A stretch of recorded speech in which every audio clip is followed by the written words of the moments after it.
Yeah, so I've got my range extender in now, so like I'm hoping that the stream quality doesn't Well, it's drop not. off, but I can be Yeah, it's not gone. recorded.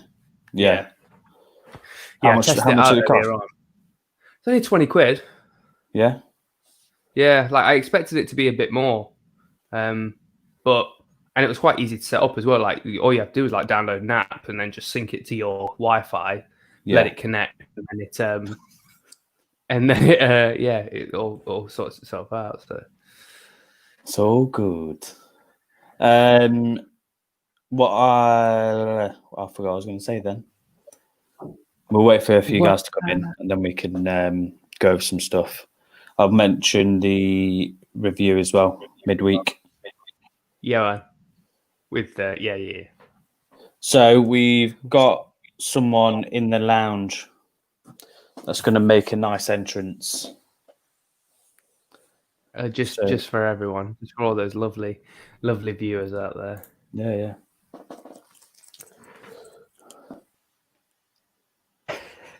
Was it difficult to set up the modem? No, No. not at all, mate. Like literally, all I had to do was download an app. It then recognizes it from the app that you just pick it up because it submits its own Wi-Fi signal. Oh yeah. And then you pick that up, connect it up, and then just pair it together. Jobs are good. Cool. So we've got a few topics that we're going to go over.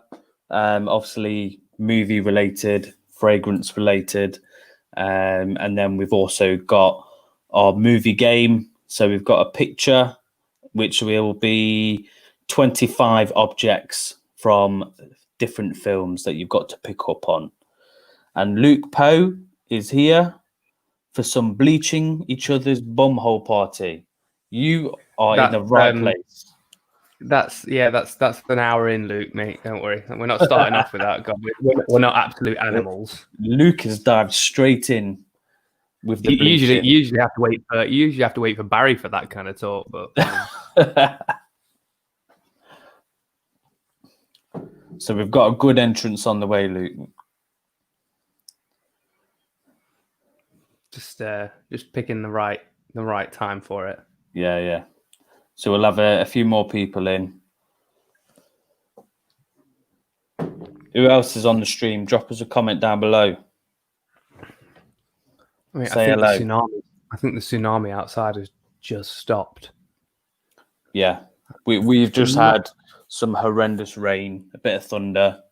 It's been absolute madness. Like from maybe about 4 o'clock onwards, this like huge dark cloud just came over, and then all of a sudden it was just lightning, like on and off. It's just been one big rumble. Luke hasn't touched the chocolate starfish in a good while. Mate, you might need a couple of applications for that one then, mate.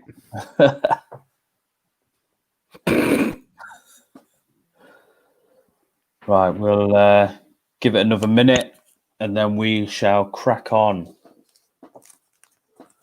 Luke, how's your day been, mate?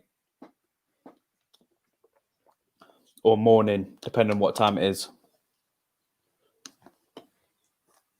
Day, morning, afternoon, night. Yeah.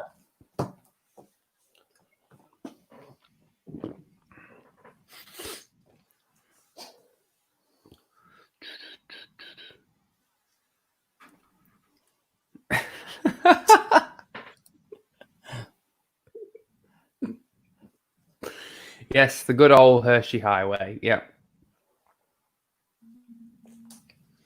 Disgusting. Absolute filth. Right, I think we'll bring him in, shall we? Or shall we? What we'll do, we'll let's see, recorded 3 vids today. Now I'm editing and listening to you too cute. Yes, that's the best way, Luke, because you know there's going to be some outrageous chatting going on. Some outrageous filth. Yeah. Just to throw you off enough, just to leave some bloopers in there, maybe. Yeah. Always room for some bloopers going on. Mm-hmm. Right, so what we'll do is, shall we do the fragrances first and then get the guest in? Yeah, let's go through. Yeah. Let's go through a bit of a rotation. Yeah. So one of my fragrances that I wore this week was George Saharov's signature pour homme. So I used that as my office fragrance. So back to working on Friday. So I used that one for that week. What else did I wear? Were you back in the office yet?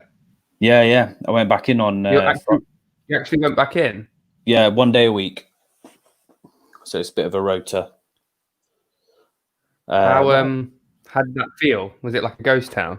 Yeah, it was like tumbleweeds going everywhere. Really quiet. 10-hour shift, and it just felt like a 20-hour shift. Really long. Yeah, dead long. I'm not looking forward to venturing in. Yeah. Honestly, it's really quiet. What else did I wear? I wore.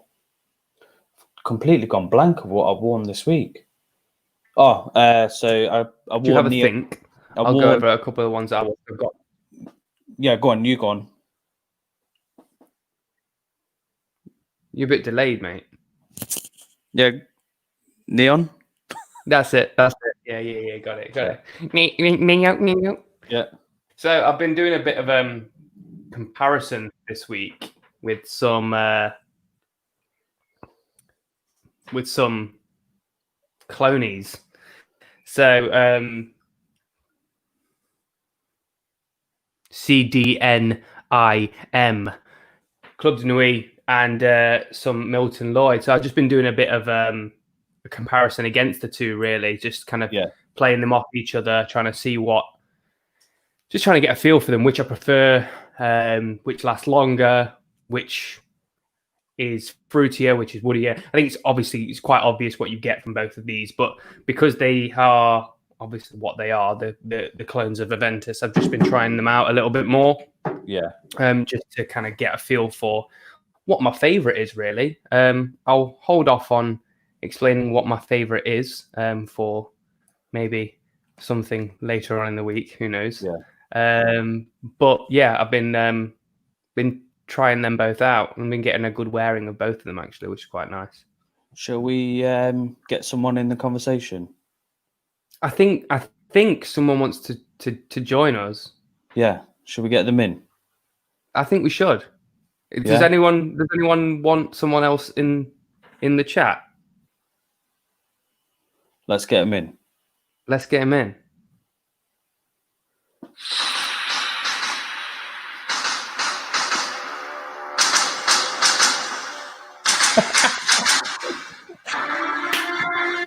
That works so well.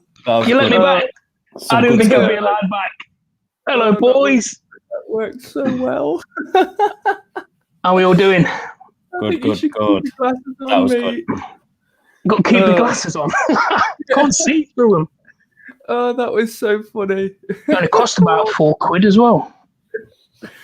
So we got Barry, we got Nige, No Notes. Barry's on, is he?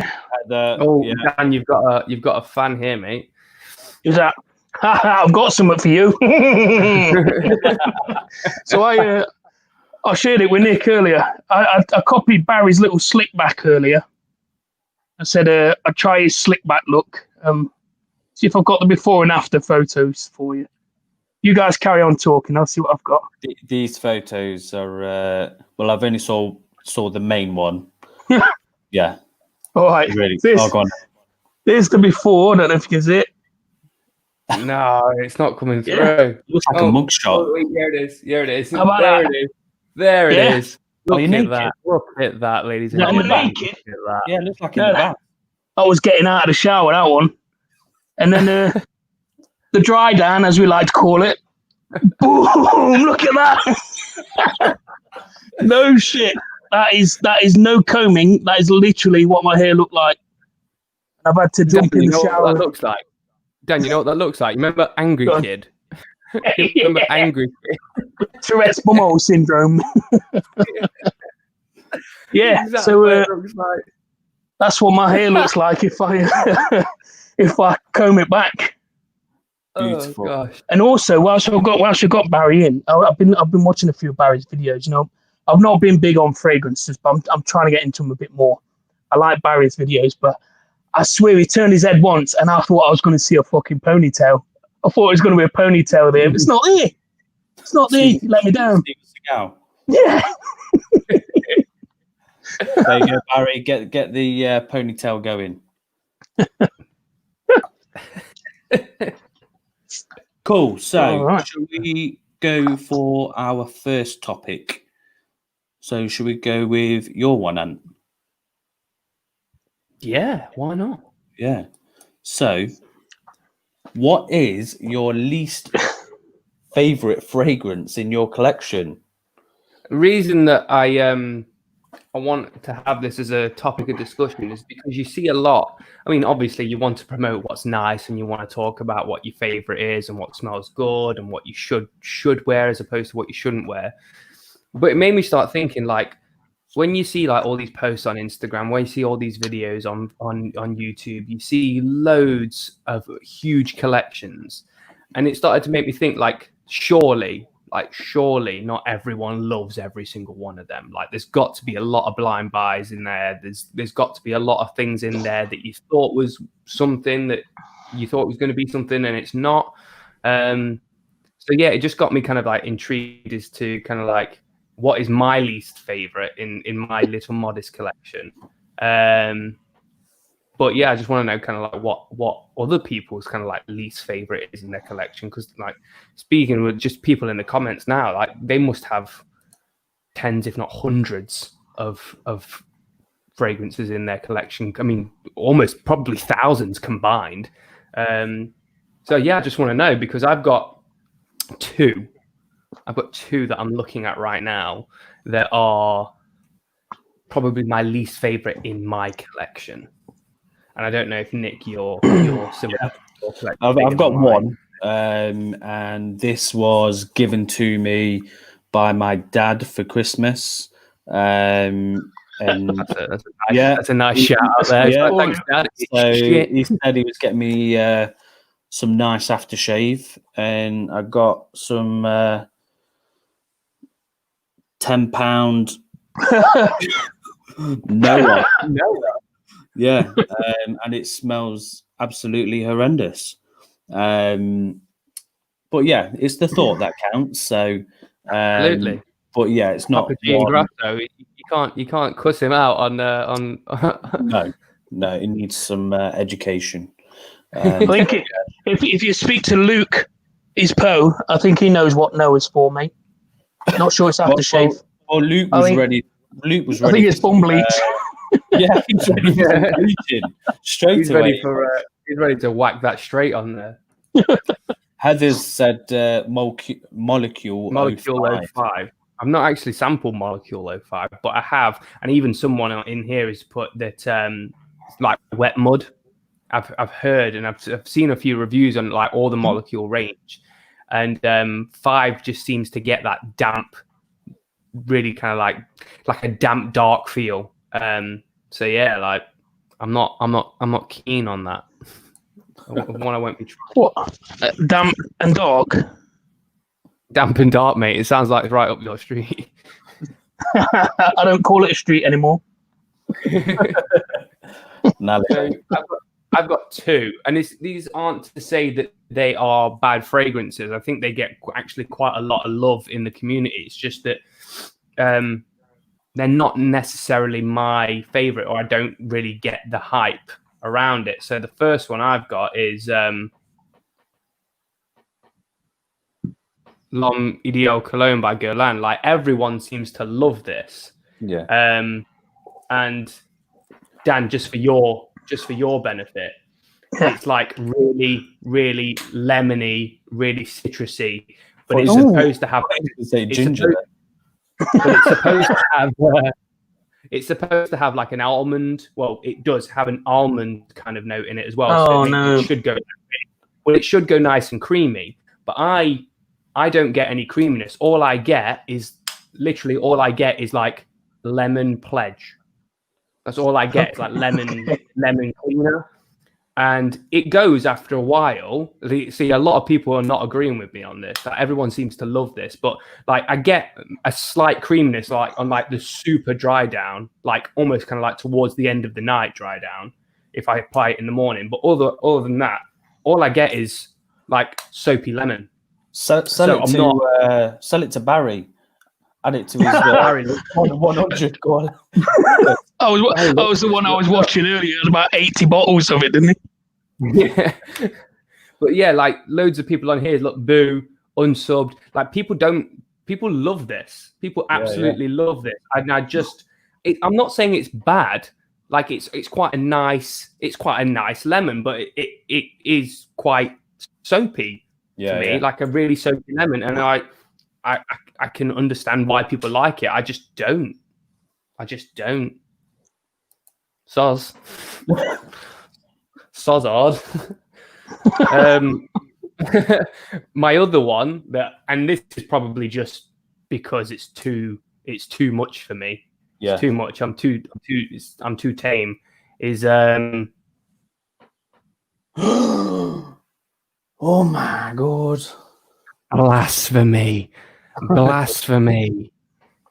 This, Dan, is called Slut. Yeah, I've never liked them. By Aaron Terence Hughes. Now, obviously it was a blind buy because you can only buy them online. But I'd heard and seen quite a lot of good things about this and quite a lot of his range. So I thought, you know what, I'll get it. I also, at the same time, he was doing a deal, whereas I bought this and I got like another 10 mil sample free that he was doing, which is his kind of like inspiration on Baccarat Rouge 540. But which I'm not really that keen on either. But this, I think, like for me, this is just, it's just too much. It's just too much. It smells. I think there's a note in it, Dan, that he calls filth. He's like a filth note, and it's supposed to be dirty. It's supposed to be like sex. It's from his sex range. So it's supposed to be a little bit naughty, a little bit filthy. It's supposed to be kind of like sex. But this, to me, doesn't smell like sex. It just, it doesn't do it for me. I know a lot of people that I don't even know what sex smells like anymore. Oh, disappointment and loneliness. Yeah, that smells like sex. But yeah, to me, this is just not that great. It's not that great. But yeah, they're my least favorite in my collection. Slut. Send them over, and I haven't tried them. I'll have a sniff. Mate, when we can all get together, we'll be doing a lot of sampling. A little sniffathon. We'll have a little sample party. A little sniffing bash. No bread wherever we go, otherwise I'll ruin it for us all. Oh, God. Hi, Scott. Let's have a look. Hey, everyone. Sorry we've not been saying hello. We've been deep in conversation. Dark Lord, only a sample, but it's death in a bottle. Death in a bottle. John's in agreement with you. Yeah, I spoke to John about the L'Homme I kind of have the same kind of thoughts on him. It's all right for what it is, but I don't understand why it gets so hyped. Hi, Jim. Let's have a look. We've got Claire. Hi, Claire. Thanks for joining. Claire, how you doing? You all right? Caboose. Thanks for coming in, mate. Cool. So, should we? Like a tool you don't need until you need it. Yes. I need some clarification on that. My mum is soapy. It's probably a fair comment. Especially around this area. I just gave my only real failed blind buy away. Chocolate rose and oud. Yeah, I've heard that. I think it's just because of the strength of them. Like, and the one thing I will say about like all of his fragrances, or the ones that I've tried, is that they stay there for ages. I mean, I resprayed this earlier on just to double check that it was still the same as what I remember it. And I literally just sprayed it into the air and wafted it in my face. I could smell it all around my house, like as I'm walking around. Like it's just stuck to me. So like I've got that stuck in my nose. So it's definitely something that he's got something right for the kind of like the longevity and stuff like that. But yeah, I suppose it's just down to personal preference at that point, then, really, isn't it? But I think it's similar to neon. So neon is practically off for men. Performance is strong, but yeah, I thought it might have been a little bit different. But for me, all I smell from it is office. Yeah, like I get that from like I don't get office from it, but ozone as well. Like I've got a 10 mil of ozone, and I love that. I absolutely love that, and that stays for like I think even I've just seen Jim's put I have ozone, and you can't wash it off even if you wanted to. It's true. Like you like if you put it on the back of your hand and you're there, washing your hands throughout the day, that's not going. It's not going anywhere, and it will stick to your clothes for days, mate. A bit like those oils that you had me trying it. Yeah, very strong. Cool. So, shall we crack on with the game? Because we've got quite a few people in. Oh yeah, let's get some. Before you do that, so Aaron Terrence Hughes has come up a few times on the things that I've been watching. So, what I'd like to know is what is people's favourite Aaron Terrence Hughes fragrance? I've just brought the website up now because I've never heard of him. Obviously, I was watching a few videos this week. It's come up a few times, and then people have mentioned it now. So I just want to have a look and see what people think is the best one.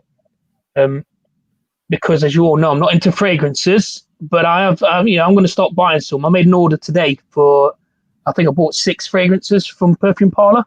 Oh yes, bad man. Just to give them a try. So yeah, Perfume Parlour is a good place to start, really, isn't it? It's best place, good as place as any to start, really. Yeah.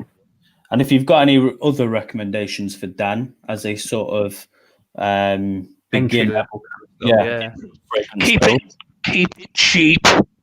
I don't go out spending hundreds of pounds. So office for men, date for men. That's a no-go for Dan. Cool. So that video is so funny, by the way. Like I've rewatched that recently, and when you tell him like how much it retails for, you're like hundreds. Your face, where you just yeah. I thought he was going to say something like 40 quid, mate, and I'd be like, but in the hundreds, behave yourselves. I had to cut out loads of. yeah, you did. There was loads to cut out. Like, I forgot what I was going to say then. No, yeah, the women's fragrances he's got out. Yeah. I don't know if we mentioned this before, but I remember thinking it that they're only 50 ml bottles, aren't they? They're not 100 ml bottles. Yet the pricing point on his fragrances are still really, really. He's not like half the price on them. Yeah. Well, the first review that I watched on it, that Alessandra said that it just smells like Juicy Couture, and it's one that he bangs on about as being, which again that doesn't surprise me at all because for female fragrances he is like all over that one.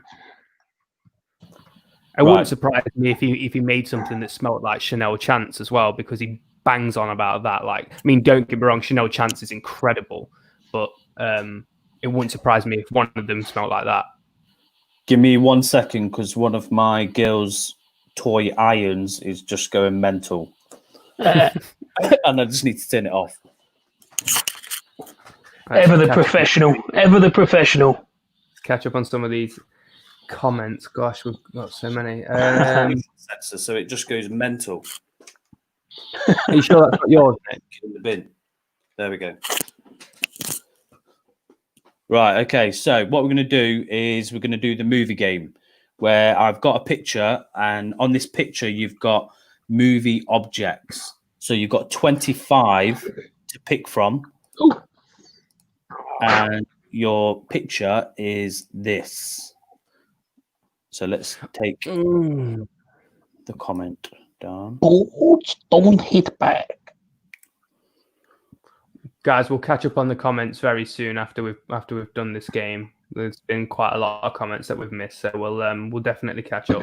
So what I'll do, I'll tick them off as you say them. So Saw, yep, Saw's on there. Star Wars.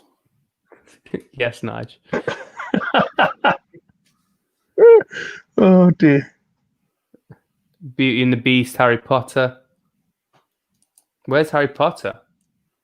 It's a golden snitch, mate. It is, yeah. Oh Of the yeah, door. God, my God. How did I miss that? Back to the Future. Beauty and the Beast, yep, it's on there as well. Oh, Back to the Future was awesome. Iron Man. Iron Man. Don't think Iron Man's on there. Shining. Let me have a look. Yeah, The Shining. Yeah. I don't have the answers to this, by the way. I don't have the answers to this, by the way. But is Forrest Gump on there, Nick? Let's have a look. Forrest Gump. No. Iron Man is, yeah. Iron Man is. Nick, Fifth Element. Fifth Element. Yeah. The Four Stone Elements. Yep. Inception. Inception. Yeah. Yeah, The someone's- spin thing. Claire someone said Ghostbusters. Ghostbusters. Mr. and Mrs. Smith. There's definitely Jumanji there with the game in at the bottom. Yeah, Jumanji. Pirates of the Caribbean, John said. And so did Barry. I've just seen another one. Captain Sparrow's hat. I've just seen another one, Nick. Is Arrival one. Arrival, it is, yeah. It's the human side. Human. Yeah. Such a banging movie. Ooh. The Is Matrix. Is that a reference to Hot Fuzz, Nick? Which one? The plant up next to human. The Japanese peace lily. Nope. Gay. Heather said It's on there. Titanic. Yeah, Heart of the Ocean necklace is on there. Yeah. Weird. Hanging from the corner of the right front side table. Right. So the whole story with that necklace pisses me right off. Why the Stole. fuck? Why throw it away? I don't get it. Why throw it away? It's to be Selfish I think it- prick. Mate, I think it's fiction. I don't think that part of the story is real, so I don't think you got to worry about it. Still, Yeah. why throw it away? lightsaber, What- Star Wars. Beauty, Beauty and the Beast. Yeah, the rose is there. Enter the Dragon. Has anyone said that yet? Enter the Dragon's definitely there. Has anyone said Godfather yet? No, Corleone's tuxedo. Absolutely. Yeah, Forrest Gump's was the suitcase. I know someone said Yeah, Forrest. I said Forrest Gump. Yeah, was it you? Matrix, yeah, the red and blue pills. So there's 8 left. That's not been said yet. Let me have a look at the Come on, comments. guys, come on. Nick, can you tell us which ones? Oh, Oh, The Graduate.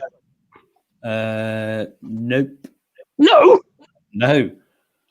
Who's on the wall? Yeah, we've had the Fifth Element, the Four Stones. come on, guys.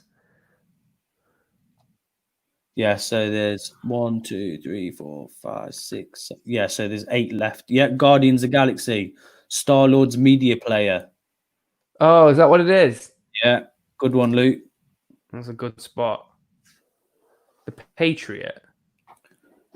No, that is Jack Sparrow's. So we've got 7 left. Did we get The Shining? We did, didn't we? Yeah, The Shining's been done. That was the hole in the door. Nope, not Kingpin. Toy Story. Toy Story. Let's have a look. No Toy Story, Claire. Is that a magic 8-ball on the floor? That's what It is, I'm isn't it? thinking. Nick, what you doing to us, mate? I know. Have we like the washing machine is obviously something. Like we haven't got the washing machine yet, have we? No, I don't think so. Must have thinking about that 8-ball, and but there's definitely not Toy Story then. No, there's no Toy Story on the list. Barry show- said Close Encounters. Close Encounters, no, Barry. Nick is just tormenting us with this one. So we've got 7 left. We said The Matrix. Yeah, Matrix. Yeah. The red and blue pills. Should probably listen. What are those 5 pens? Ooh. Let's get rid of the ticker a second. Hang on. That's better. Is that putting you off? No, it was just covering something. Schindler's was it? List? No. The gold ring there. What's that all about? No, Caboose. Caboose, mate. That's a hole in the wall for The Shining. It's not slime. But I see where you're going with that. Lord of the Rings, the ring in the right corner. That's it. Yeah, Lord of the Rings. Hold on a minute, guys. There's a special guest in the comments. 7. 7. Nope. So Oh, we have Maverick's co-pilot in the comments. Goose. Goose, baby. So we've got 7 left. We've got 7 left, and yeah. I'd say 3 of them are from popular-ish films, and I'd probably say 2 of them I wouldn't probably get. Harry Potter. That doesn't help us because we don't know which. We've already said that. Yeah. 2001. No. Fuck. Can you tell us Nick? Can you tell us the items, and maybe we'll have a guess at the movies? Beauty and the Beast. Did we say that one? Obviously, we must have said that. Okay, so I'll go over the items that are left, and then you can John try. said Aladdin. Nope, not Aladdin. Luke, the tuxedo was the Godfather. Godfather. That's Corleone.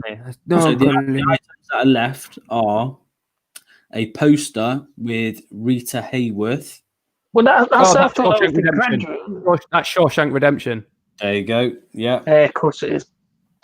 That was on last night. Did you watch it? No. I don't need to see that movie anymore. I think I've seen that movie like well over like 20 times. Not enough to get that poster reference until Nick gave you the clue. Well, yeah, no, I just didn't know who it was. Heather's got one. So it's the memory erasing stick from Men in Black. Where's that? Where's that? That is, I don't know. That's helpful. I'll know when the answers pop up. That's helpful. Is it next to the Jumanji board? No, that's a toothbrush. Heather knows. Oh, is it? It could be any one of those pens. So the items that you've got left are the pens, which you mentioned, Ant, the carpet on the floor, a magic ball, and something called a ficus. Is the the carpet from what's his the Big Lebowski? Yes. Yes. Great film. Nailed it. So you got 3 left. Caboose, we'll get back to that comment in a minute. So one of them's called a ficus, a magic, and then there's a magic ball, and then there's the pen. Wait, hang on, the ficus is that American Pie? No. Excuse me. Sorry, guys. No, if anyone's seen it, it's like you stay away from that ficus. That's a jizz-free ficus.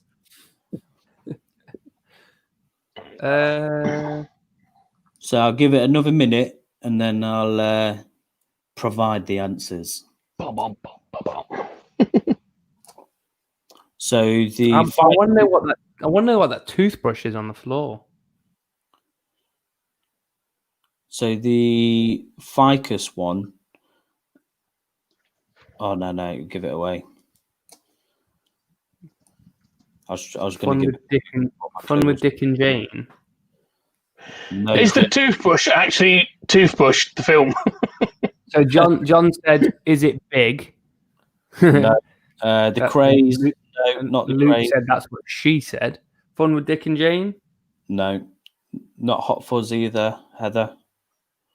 This is hard, Nick. This is hard. It is hard. I'd struggle with it as well. But that's the point. You're all about the fun. Oh, yes. Get you looking. So what? Hold on. Where is this ficus that you're talking of? It's just the plant in the right corner, the one you said that you thought was for Hot Fuzz. Yeah. It's a ficus. So the clue for the plant is it's got the same name as the character in the film. Wall-E. The only film I can think of that's got a character. Free Willy. Jaws. No. Right, I'll give the answers and then I'll show you the picture of where everything is. So the plant is from Leon. I said Leon. No, you didn't. I said Leon. The other one, the magic ball, is from Interstate 60. Episode. never heard it. That really popular movie. Yeah, straight to DVD it was. And then the pens was John Nash got from his colleagues as a present in A Beautiful Mind. Oh, yes, he did. Of course he did. Right, so, and this is how it looked. I didn't say Leon, by the way, in case anyone wants to go back and watch. What was the toothbrush on the floor then? Let's have a look. Zapper, isn't it? That's Men in Black. Yeah, that's that's the memory erasing stick from Men in Black. Oh, is it? It looks like a toothbrush with blood on it. It looks like someone's got like gum disease toothbrush. No. Cool. Good stuff, guys. It was very close. We'll see if we can complete it next week. So during the week, we did a review on, if I can find it, Debt Collectors. So me and Neil did a review on Scott Adkins' new film. So if you haven't checked it out, go and check it out. How is it, Nick? Tell me about the review. Yeah, it's all right. It's a good follow-up to the first film. So where'd you watch that? So it came out on digital. It's not out on DVD until July. So it's just gone on digital platforms. Like what? So your iPhone or what have you, iTunes To buy down. Oh, right. Okay. as well. So yeah, cool. So next topic: will home streaming shut down cinemas in the next 10 years? No. No. Talk me through No. your thought process on that one then. It's the whole experience of the cinema. It's too exciting. Night, Claire. Too exciting. Cheers, Claire. Yeah, I think they'll probably reduce, but it will still be around. I think if we reduce the number of cinemas, you're just the demand for them will go up again. I think going to the cinema is a whole experience. How many times have you got excited about a fucking straight to DVD release? How many times you got excited about a DVD coming out? You get excited about a DVD coming out, but only once you've been to the cinema to see that film. True. We've all three of us have been to midnight showings before. Yeah. I wouldn't go and buy a fucking DVD at midnight. I bought a PlayStation game at midnight. Just Or a Harry Potter book at midnight. We're all weird. I wouldn't go out and buy a DVD at midnight and come home and watch it. I will queue up at a cinema to watch a film. Well, it's not even midnight, is it? It's usually like 1 a.m. now. Yeah, 1:05. 1:05. For me, I'm a huge supporter of cinemas. Like the issue that I take with home streaming is there's nothing wrong per se with home streaming. It's accessible to the masses. It's more commercially viable because you'll get many more people going to, signing up to an online streaming platform than you will ever get going to a cinema. But what you'll find is with diehard cinema fans, such as me, such as you two, such as all of us here, is that we don't just go to watch a movie. Like Dan said, you go for an overall cinematic experience. Some you get more than others. Some you don't get at all. Some you literally just go and watch a film. It's an all right film. You just go watch it. It's on the big screen and it's in a dark room and there's no real atmosphere. But some you'll get some absolute gems. And when I'm talking about absolute gems, the first thing that comes to mind is when we went to go see the midnight viewing. I think it was midnight viewing, but for Endgame, like it was like a concert in that cinema.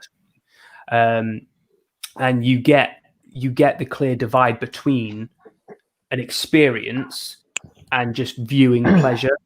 Now, there's nothing wrong with either or. There's nothing wrong with just viewing pleasure. If all you want to do is just enjoy what you're watching, you can get that at home or you can get that at the cinema.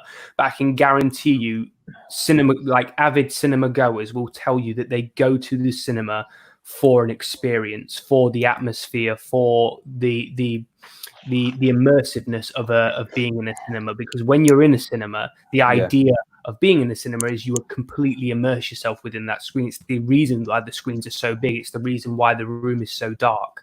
So I personally think that I would be very sad, if I'm being honest. It would upset me, like on a personal level, if home streaming completely eradicated cinema. I don't think it's ever going to happen. I'll put that out there now because I think there's too much of a market for cinema goers. There's too many people that enjoy it.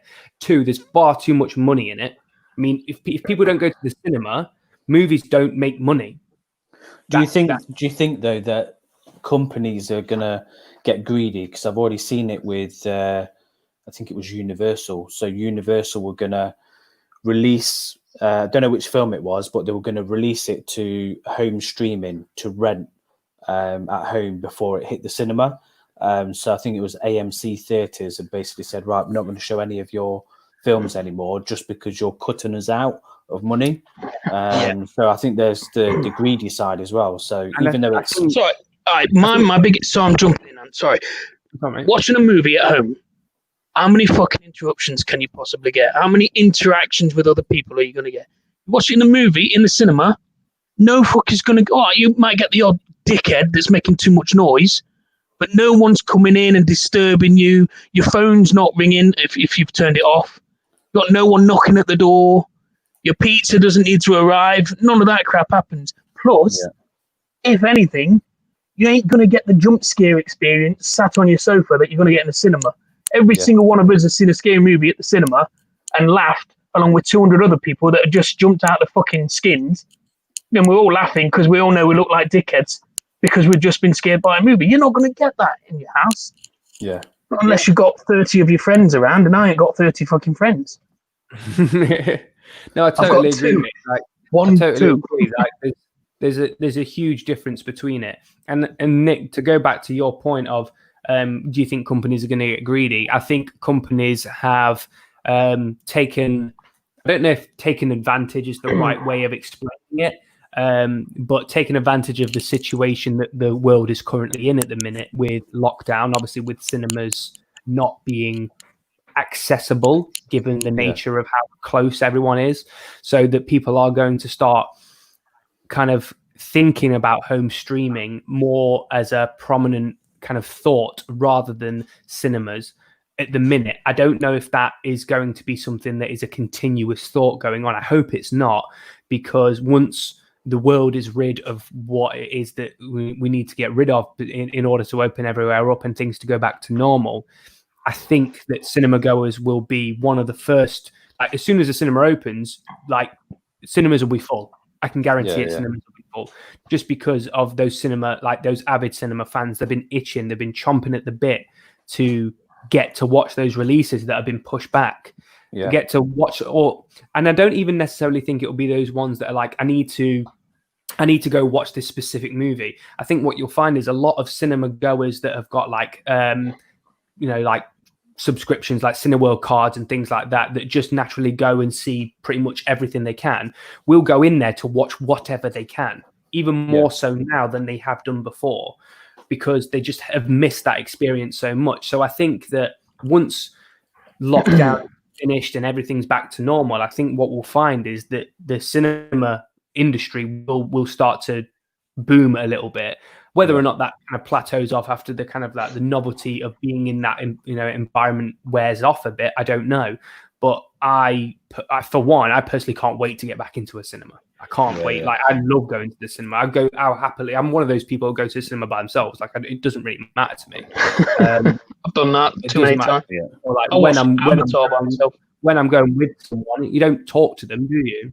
No. Like, you don't talk to anyone when you're at the cinema, so it doesn't really matter to me. Like, I just go just because I want to go watch that movie that I want to watch. So I can't wait for it, and I hope that the direction that most companies are taking now, because of the situation that we're in at the minute, isn't like a future thing where people are going to start kind of just like major companies, major distributors are going to start going, well, let's just go to home streaming straight away. I think that if they do that, I think you're right. Cinemas will start to feel the pressure. You'll get cinema closures because they'll have to hike their prices up. Because if they're getting less people in, they're going to have to hike the prices up to make up for the shortfall. That won't happen, and then they'll start closing. Now, this is a very kind of like way down the line kind of thing, I'm hoping, but I just hope that it's not. So don't forget though, with an actual cinema itself, they make such. Make me sad. Sorry, and your video paused there, mate. But with cinemas, they make such a little amount from the films anyway. All of their money comes from the concession stand. There's a couple of bits I wanted to say there. So for me, not just the experience of being in the cinema, watching the film on that big screen, the sound, the addition now of the 4D cinema, where you get the movement and stuff like that. Coming out after a really fucking good film and hearing that buzz of the 100 people that are coming out with you, you can't replace that. But there's a couple of comments I wanted to point out, actually. Start with Heather. You'll have to go back through them, and I can't select them. But Heather was talking about how they do full movies, full meals there. So I've only been to America once, and I really wanted to go to the cinema. But there's two things regarding it. I want to go for the experience because it always looks amazing, but I am also put off because all the time you see cinema in America in films itself, it's always too many people, too loud. People talking throughout the films, and that really winds me up. So, Heather, if you can tell us what the experience is actually like in America when you go to the movies, and then there was another comment. Hey Dan, I can't see. I think Heather can shed some light on that. Look at this comment. There you go. That's the kind of cinema experience you get in the US. You get some friskiness next year. But they were dressed up as well, filthy animals. Let's have a look at the comments. What the guys are saying in the comments. So the one who's the guy at 2 cents worth? I forgot his name. Nigel. Sorry, Nigel. So Nigel's put a comment on there saying, I think the industry needs cinemas to make it profitable. Too many ways around any pay-per-view. And I completely agree with that. If you're putting stuff online, how many devices you're allowed to stream Netflix to? How many devices you're allowed to stream Amazon Prime, Now TV? We share them around our families. There's just no money there. That's interesting. I saw something that ever since lockdown came in, you've got Netflix's streaming, Netflix's streaming activity went through the roof, but their subscriptions, their newly created subscriptions, only rose a little bit. So what you're getting is you're getting new people subscribing to the platform, but like you said, then sharing out a password with 3, 4, 5 people. So 5 people are benefiting from one tiny subscription. So there's a downside to it as well. Like I bought, let's say Disney Plus. Like I bought Disney Plus for the year, but I share that with like 4 people that haven't paid for it. Give you a little example from last year. So remember, Will West used to work at our place. Mm-hmm.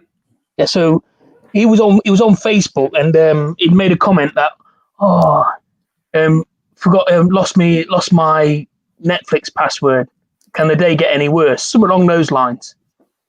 And it turned out they'd actually borrowed my ex's password, like 2 years prior, and it was just time to reset the password. So she went on and went, "Do you need the new password, Nick?" He's like, "Oh yes, please." This is just a friend, a guy that we'd worked with 2-3 years before. Yeah, And that's how it is. So when I interviewed Isaac Florentine, who's a director, he talked about the transition from renting films at a video shop to now streaming.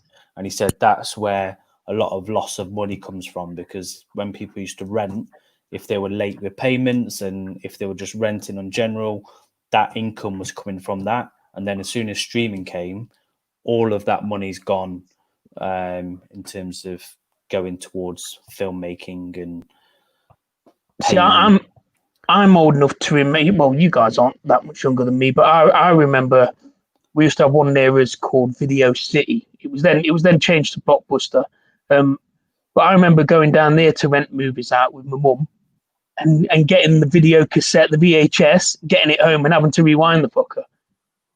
Those days were long gone. And then, when we changed to DVDs, I also remember going down there, picking a couple of films, coming home, passing them to my old man, and they'd just burn the DVD. So I got it forever.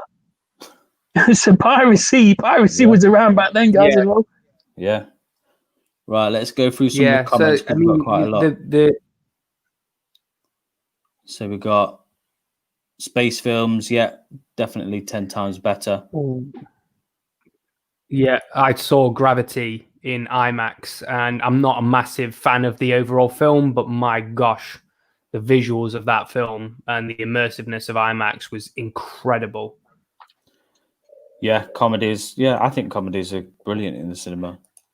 Deadpool. 1917. I think one of the favorite comedies that I've seen at the cinema was Superbad, because I was at the age where, when that came out, I'm immature as it goes now anyway. I am an immature person anyway. But when that came out and I was there with a group of mates, we went to go to the cinema. The cinema was packed, and it was probably one of the funniest cinema experiences I've ever had. I love a good comedy in the cinema. It's great. McLovin, that's another nickname we've got for Goose, isn't it? Hi, Kev. Thanks for joining us, mate. Yes, I agree with this. Cine will do it in terms of bringing some of the older movies back. So I've managed to watch films like Terminator 2 and some of the old, we did. Yeah, we did. And Predator. But we went for a lot of Arnie films were shown, weren't they? Yeah. And some of these films, I was too young to even go and watch them films in cinema. So I think. Oh, tell you what I saw. Sorry, Nick, I'm interrupting you. I don't know if you came with me to watch it. Apocalypse Now. Oh no, I didn't watch that. That at the cinema, fuck, that was so much better. Because you know how dark the film is. You sat watching it at home, you don't get the full image because it's just too dark to get it in. But Apocalypse Now was amazing, and Brando in that. Oh my god, it just adds an element to the acting. You know, when you see films again, when you see them in the cinema, the characters are so much bigger. Yeah. And I think I don't know. I'd go and watch anything at the cinema above watching it at home if I could. There was, I think it was last Halloween. What I wanted to watch in the cinema was The Crow. Ooh. Yeah, but I missed it. You and The Crow. Yeah, I know. Where's Andy? Can't rain all the time. I know. My last ones was Jurassic Park, Ready Player One, and hated them damn nephews. Yeah, I didn't like Ready Player One. I had an issue with Ready Player One because I read it the year before. I read the book the year before, and I absolutely adored the book. I loved the book. And I'm not a massive reader, but I would genuinely like recommend that book to anyone. And then the film came out, and it was a completely different film, and it really, really annoyed me. I've since rewatched the film and kind of like preferred it the second time round than I did to the first time round, because I was kind of like getting over the shock of this is not the same as the book. And I enjoyed it more the second time, but it's still nowhere near as good as what it should have been. Yeah, I think Caboose is right with some of this. So I think the $500 million films aren't enough to keep cinemas open. There needs to be something in low budget films that can't be seen on TV. Mm-hmm. Yeah, definitely agree with Yeah, that. can't argue with it. Yeah, we get some of that. Serve full meals and alcohol. Yeah, Hereditary.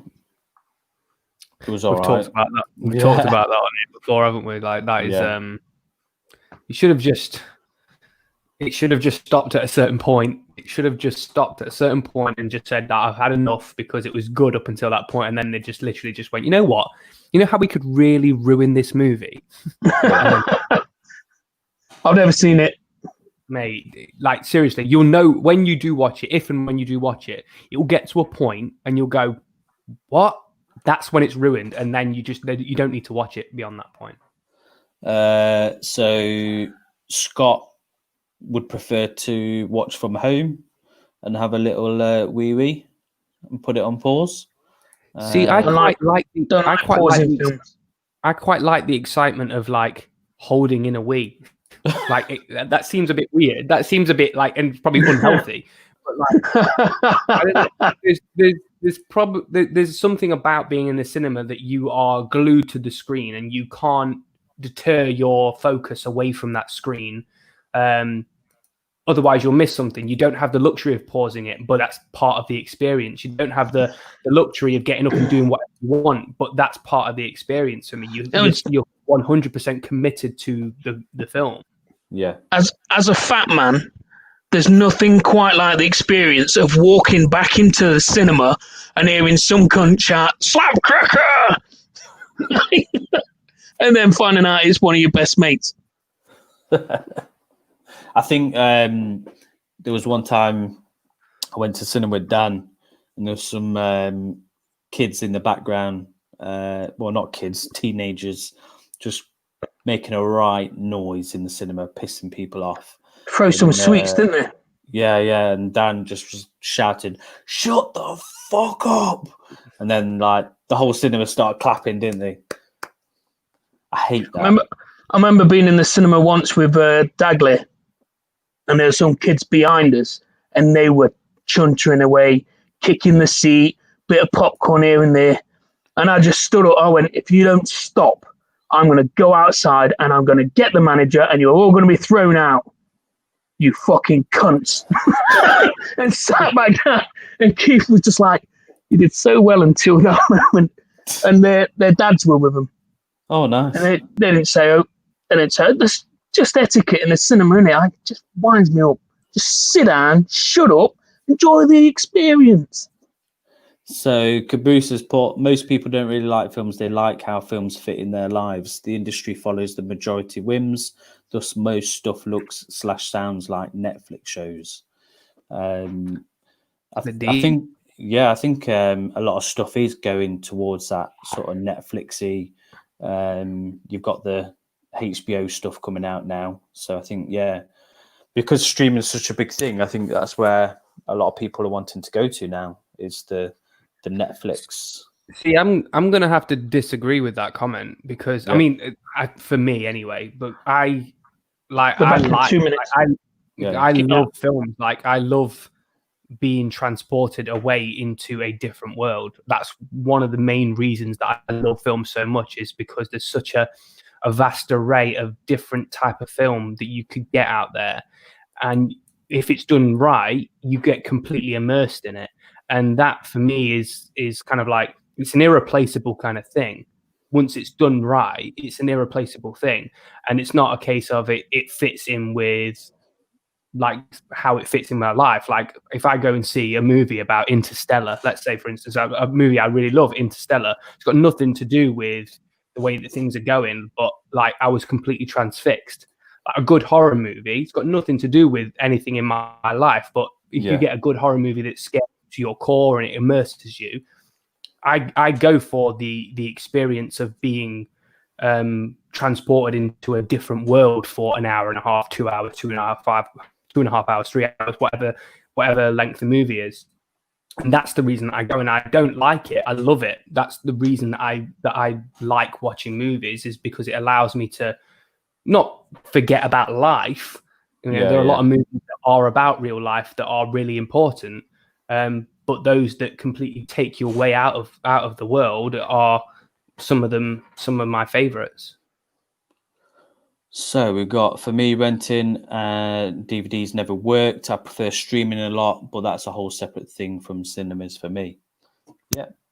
Yeah, the thing about streaming is the convenience of it. Like, you can understand why video rental stores are no longer a thing because of the convenience of a streaming service. Yeah. I mean, when you look at, and I've read this story, I knew this story a while ago, but Netflix approached Blockbuster way back when to pitch them their idea of an online streaming service, and Blockbuster laughed them out of the office and said it will never catch on. You're dreaming. And look at where Blockbuster is now, and look at where Netflix is now. It's got such a difference, but it's because of the generation we live in. You've got an internet generation, an instant gratification generation, and streaming fits perfectly into that because of the convenience of everything. So I can understand why rental services have died a quick death in the grand scheme of the whole rental system, because you can't beat streaming for convenience, but you can beat streaming for an experience. I would like. So I binge watched over this weekend. I binge watched The Boys again. Because I loved it the first time around. That is the kind of thing I'd go to the cinema to watch to watch that. If they brought things like that into the cinema, and like one episode a week or one episode a month. Put like a week's worth once a month. So they put episode 1 will screen for 1 week in January. Episode 2 will screen for 1 week in February. I'd go and watch it. I'd love to see something like that on the big screen. Like when the Lord of the Rings TV program comes out, love to watch that on the big screen rather than on the home TV. Even if I did have a 55-inch 4K bloody whatever you call it, I haven't. But if I did, I'd still want to go to cinema. The thing is with that, though, mate, is that I agree. It'd be nice to see good TV shows on cinema screens, but you just won't get the same viewing coverage you would do. No, you wouldn't. You wouldn't. I mean, still bring it out on streaming, but I'd love to go and watch it at the cinema. And I reckon a lot of like an additional kind of thing. Oh, right, okay. And have you watched Good Boys? Can't say I have, no. No. What's that about? I think it's a comedy. All right. Yeah. Is that the 4 kids? Is it a few kids, that one? Yeah. That's seen the trailer. maybe. I'm not sure. I can remember watching the trailer. The trailer was good, but I haven't seen the film. I've not seen the film. I didn't know it'd come out. Barry, Apocalypse Now and Laserdisc was amazing. When the helicopters came in and Laserdisc, fucking Barry in the cinema, mate. In the cinema, that was incredible. Every single week, Barry gets that Laserdisc comment in there. So preferred the book over the film. Yeah, I've heard quite a few people say that. I think we need to kick someone out the comments for that blasphemous comment there. You prefer the film over the book? What? I've never read the book, to be fair. The book's incredible. I didn't like the film, so I probably wouldn't watch the book. Smaller movies, documentaries in smaller, older cinemas a lot over the past 2 years. Yeah, I've been watching quite a lot of documentaries and smaller films. I think at the minute they've all got their sort of place. Film is normally a letdown if you've read the book first. It never lives up to what you had in your vision while reading the book. Shite English. Yeah, like Nigel, I agree. Like, I say I agree. I am a diehard Harry Potter fan, right? I'll throw that out there now. I'm a diehard, but I've never read the books. But I know people that have read the books have said that the films, in certain aspects, disappoint them massively, because of the amount of content that is in the books that they just can't get in the films. But if we're talking about Ready Player One, like, I wouldn't mind so much if it was the same film as the book, but the problem is they just change it that much that it can't. All it is kind of like the same characters, and they just then completely change like scenarios to something that is got no relevance to what it actually was in the book. and that was my issue with that film. I would like to know if anybody has seen a film that they think was actually better than the book. I'll tell you, The Godfather was definitely better in film. Definitely better. Yeah, I've read the book. I think it was more. I think the characters were a little bit more drawn out. The actual what's his name? Corleone's brother, the one who liked to shag all the women. I forgot his name now. Sonny. Sonny. That was it. He was more detailed in the book. Yeah, he was very more detailed in the book. But yeah, I think the film is much better. Have any of you seen The Princess Bride? I probably have. I fucking love Princess. It's got Andre the Giant in. So I've read the book for that, the abridged version of the book for that. That's absolute cack. Yeah. But the film's amazing. I think Matt's right with some of the remakes. I think they've got into a bit of a remake and either sequel of some of the old films. So I think Terminator's a good example. I think it's just getting tiresome now. It's just getting remakes and unnecessary sequels are just they're killing. Oh, they're not killing the movie industry because they still make millions, tens of millions, if not hundreds of millions of dollars. But I agree, like remakes have a time and a place. Certain films you can get away with remaking, and my rule of thumb is that. I mean, I say that like I make films, but my rule of thumb is if you're going to be remaking a film, you should be, if you're going to be remaking a film, you should be improving on it. You should be improving on it. You should be remaking it into a different version of said film. You shouldn't be remaking it for the sake of just modernizing it. Because what about with Disney then? Because Disney are going through a lot of live action now remakes. So most. Disney live action. Okay, so I ebb and flow with Disney live action. So the latest Disney live action that I watched, I had to turn off, which was Aladdin. Turn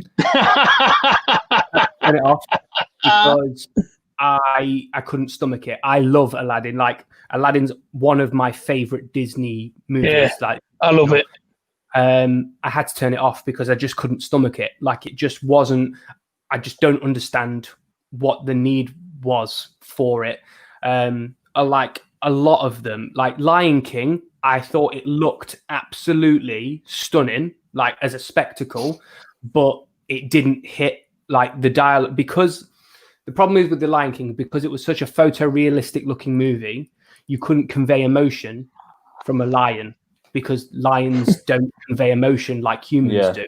You can't convey emotion on a real life looking lion as you can do on a cartoon lion, where you can change their face to make it look humanistic, like human features. So a lot of that didn't work for me. Visually, I could watch it all day long because it looked gorgeous, but it just didn't feel like the film. It didn't feel like it should have felt because of the lack of emotion in it. Yeah. The other thing that I had about that movie is the fact that the script was almost 100% identical to the original. It wasn't fresh, was it? No, they took out Scar's like part of Scar's song with the Nazism kind of in it. But wonder why. Oh yeah. But yeah, other than that, like the majority of that film was word for word script.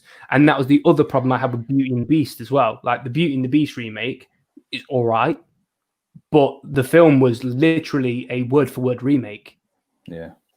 It's unnecessary. If you're going to remake it, change it around, do something creative with it, make it your own. Do what Jungle Book did. Jungle Book is a perfect example of a well done remake. So Jungle Book, again, I've got a lot of favorite Disney movies, but Jungle Book is up there with one of my favorite Disney movies. I love Jungle Book. The remake of it, I was really nervous about because I really love the original. But I watched that remake and absolutely loved it. They did something different with it whilst keeping to the same idea, like the idea behind Jungle Book, but they changed enough of it to keep it fresh, to keep it different, to keep you kind of going, oh, actually, I like what they've done there. That's a different take on it. and they did it perfectly. And again, that looked gorgeous as well. But they have a lot of hit and miss with these Disney remakes. I'm really looking forward to Mulan because that looks really, really different. Yeah. But Disney is a bit. But Yeah. like I said, as a rule of thumb, I feel like if you're remaking a film, if you're making the decision to spend a hell of a lot of money to remake a film, you need to give it nuance. You need to give it something different than what it had before, because otherwise all you're doing is taking that film that had a time, it had its place way back when, either 90s, 80s, 70s, whenever you're remaking it, you're putting it into today's society with a completely different audience, a completely different mindset of life, and you're expecting it to still work, and it just doesn't. And that's why a lot of these remakes fail, is because they don't do it for a purpose other than to say, okay, well, it made a lot of money then, let's see how much money it can make now. And I feel like a lot of remakes are just simple cash grabs, and it's one of the reasons that people start to get annoyed with it, because it's quite obvious that it's a cash grab because you're not doing anything different with it. Do you not feel, though, because we've all got young children, do you not feel that maybe if we're trying, because come on, Disney when we were younger, that is a hotbed of amazing films, like the animation stuff. The Aladdin itself is, Robin Williams is possibly the greatest voice performance in a film ever. Mm-hmm. But do you not think that if we try to introduce our kids to this, that they're just not going to get it? Do you think that maybe that's why? Because it's not as hip. It's not as it's not as fresh. God, listen to me. It's not as fresh. No, I don't. I don't. Anyone? I've got two young boys. I've got a 1-year-old and a 3-year-old. Now, granted, the 1-year-old doesn't really know what's going on. He'll just watch whatever's on TV. But my oldest will ask for, like the other day, he asked for Jungle Book. Now, I thought he meant the newer Jungle Book because we've seen both. And he's told me, no, put the original Jungle Book on. Maybe not in those words, but he said, no, the other one. I don't think that there's anything wrong with the old Disney films. Is that because you've made him watch it about 100 times? No, I mean, it's the other way around. We don't get a say in no matter what goes on. He's not actually watching it. I may have forced them into watching it for the first time, but after the first time, they hooked them. Like, there's nothing wrong with the old Disney movies, and I don't know if that's just because I'm a huge Disney fan. Like, I'm always going to say there's nothing wrong with the old Disney movies, and there's a lot of hate towards the newer Disney movies because they're just not as good. Because they won't be as good because they're not the originals. Because the originals are so good. There's a reason they're called Disney classics, is because they are classics. Yeah. Do you not think Frozen would class as a Disney classic? It's a modern classic. Yeah. Amazing though, isn't it? What a film! The new generation, yeah.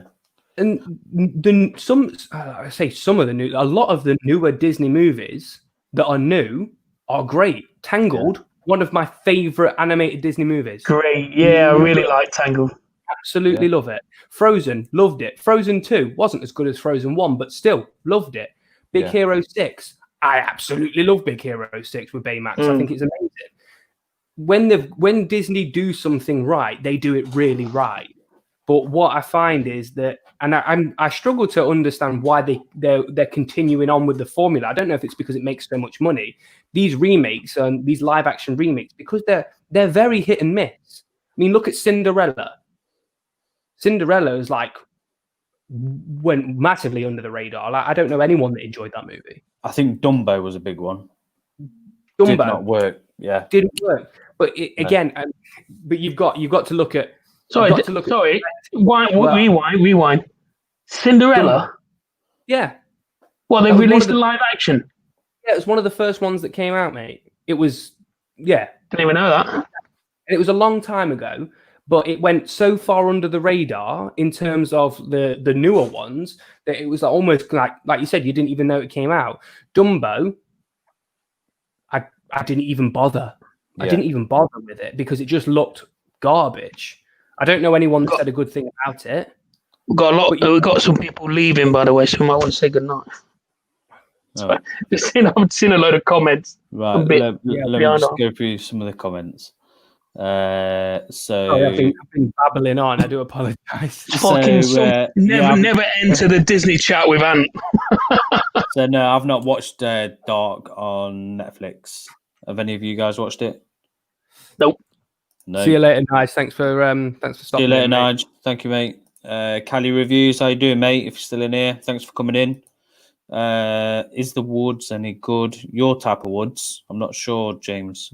You filthy Blistered.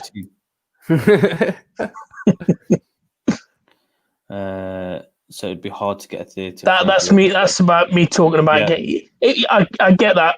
It's probably easier for us guys because we live about what we live. We work about 20 footsteps away from a cinema that we've all got passes to. So. Matt's. Oh, Matt. Oh, Matt. Oh, yes, I've seen the Serbian film. About 10 years old now, that one.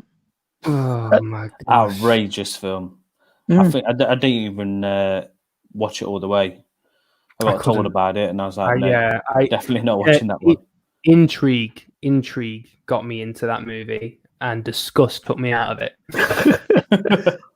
I went through a stage around 2009, 2010, where I was literally watching anything that was coming, like any foreign language film. I was watching them all. They're great, and that one came up. Yeah, oh God.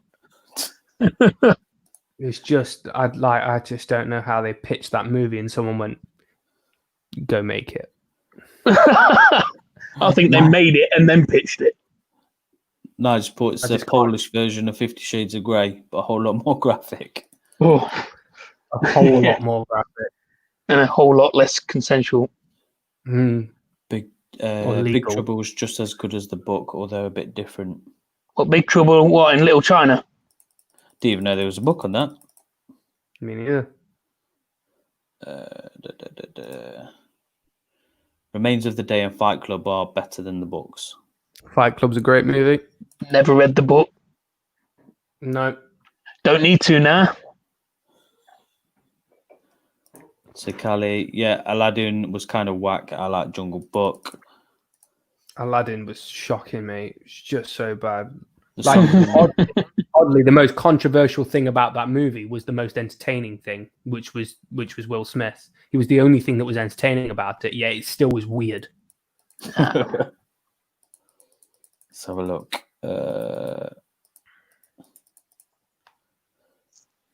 Yeah, the Mulan film looks really good from the trailers I've seen. Yeah, it looks mad. Like, I've never been a massive fan of the original Mulan movie. That's only in the last year or so that I've kind of rewatched it and kind of enjoyed it. But I'm really looking forward to it. It looks really good. So, Matt, is this on about Serbia? It's got to be. Yeah, got to be. Cool. So let's flick to a different topic. Let's go a bit fragrance style. So, do you have a fragrance that can change your mood? So, Ant, do you have one? I've got one in front of me, Nick. I've got one in front of me that can change my mood, and it came in the post this week. Sounds quite sexual. Oh, it's been one that it's well, don't you know it, baby? No, we definitely need to superimpose a cock on that microphone. Yeah. It's talking to the cock. It's been one that I've been wanting to get my hands on ever since I first smelled it, and I've been wanting to get a full bottle, but it's just so expensive. So I got the dumbed down version of it. I say the dumbed down version, the cheaper version of it that is almost identical, which was the Mont Blanc Individual. But then I managed to get a 10ml decan of Creed's Original Santal, and this is one that can change my mood massively because I just absolutely adore this smell. Like I adore it, and it's just one of those things that there's not many things in life that you can just do or smell or see that just instantly puts a smile on your face. And I think that this is definitely one of them for me. The first time I smelled it, I was just like, wow, that is amazing. I love it. And like I said, I got the Mont Blanc one, and it's similar. It's very, very similar, but there's slight differences to it in the dry down. But now that I've got this, like until this is finished, like I don't think I'll use the Mont Blanc one, if I'm being honest. Yeah. So like this is definitely one that will always kind of like, when I smell it, I just that is lovely. That's me. Like I'll put a smile on my face. And so I know that this came out after the individual, so you could say that this copies it, but this is better. This is just better. And so it makes me smile. Barry's is Clinique Happy. You got Kevin Merseyssense 1 million Privé, and Boss Bottled Intense. Is that 1 million Privé the tobacco-y one? No, I think it's quite bubblegummy Privé. Oh, is it? If I'm not mistaken. For me, it's an oldie. But yeah, when I put it on, you're like, oh, I feel fresh. Issey-Miyake, just the original Issey-Miyake. I just feel like, you smell good when you got a bit of Issey-Miyake on. It's old school, but just works like a boss. What would yours be, Dan? Cocaine by Colombia. Used to change my fucking mood every time. Woo! No, obviously, Chanel Allure. I'll talk about it all the time because I love it. But yeah, I think the one fragrance that will always take me back to happier times was Boss. The original. Yeah, I loved it. It was the first. It was the first fragrance I actually. Well, I didn't buy it myself. I sent my sister down with the money because she used to go to town. Sent her down with that. Went get me a bottle of Hugo Boss, and there was a CD I wanted as well. Went get me these two things. Gave her 40 quid. She came back with the two, and I loved it. I absolutely loved it. And I haven't got a bottle of it now, but if anyone's got one they don't want, send it. I can remember the first time I smelt that. I was in a student union, and it was a girl that was actually wearing it, and she was wearing it was her boyfriend's. So she loved it that much that she wanted to wear it. And then I was like, yeah, I need to get that. Sounds like me and Alien, doesn't it? Yeah. Alien is a sexy. I've still got a bottle of Boss Bottled by Night, and that'll occasionally come out, but I don't wear it that often because the performance on it is like really, really bad. But it's really nice just to like hop out the shower, just whack that on, and it's just really, really, really nice. Again, I just don't wear fragrances at home very often. I think I'm more. Is that an Acqua di Parma one, Matt? I think so. Sounds like one. I've not tried that, if that's what it is. The Leak Pour Homme. Yeah. Is that the one with the lion on the front of the bottle with like a frosted glass kind of look? Yeah, I think it is. I've not tried that one. Yes, James, 1 million. Yes, Juice. James stinks out the whole of work with his 1 million. It's like when Goose is in, because all you can do is smell 1 million. Even on your floor 8, you're like, yeah, Goose is in the building. Floor 8 to floor 1, you can smell James with his 1 million. Million Privé. Hookah tobacco. Hookah. Ooh, 1 sec.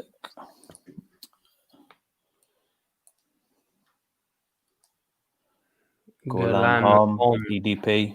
Did Barry get that this week? I think he did. I think he did get it out to everyone. I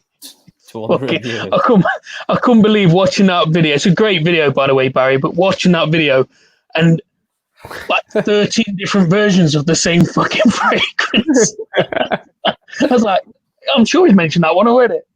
He did. Barry. It was the day before the day after the live stream, wasn't it? And he was saying to us, like, I bought 15 Golans. We're like, I beg your pardon. 15? You know the bottle he had where it looked like Neil's lampshade? Yeah. I've literally seen it on like loads of people's Instagram posts. Like, ever since. It's like when you buy a new car and you see your car everywhere. Yeah, I'm everywhere, seeing that fragrance everywhere now. So Fahrenheit. You know what? I've never been too keen on Fahrenheit for some reason. I really don't like it. I Yeah. tried it because I'd never smelt it, and I was in Debenhams a while ago, and it was just it was there. I was walking through, and I thought I'd give it a spray because a lot of people say it's a Marmite kind of thing. You either love it or you hate it because it can smell like petrol. It doesn't smell like Marmite, Dan. It smells like petrol, apparently. All right, okay. I kind of got the petrol vibe from it, but I'm just like I was just like I can never ever see me wanting to ever put that on me. So Heather's where it likes Pure Eve. Pure Eve. Who's that by, Heather?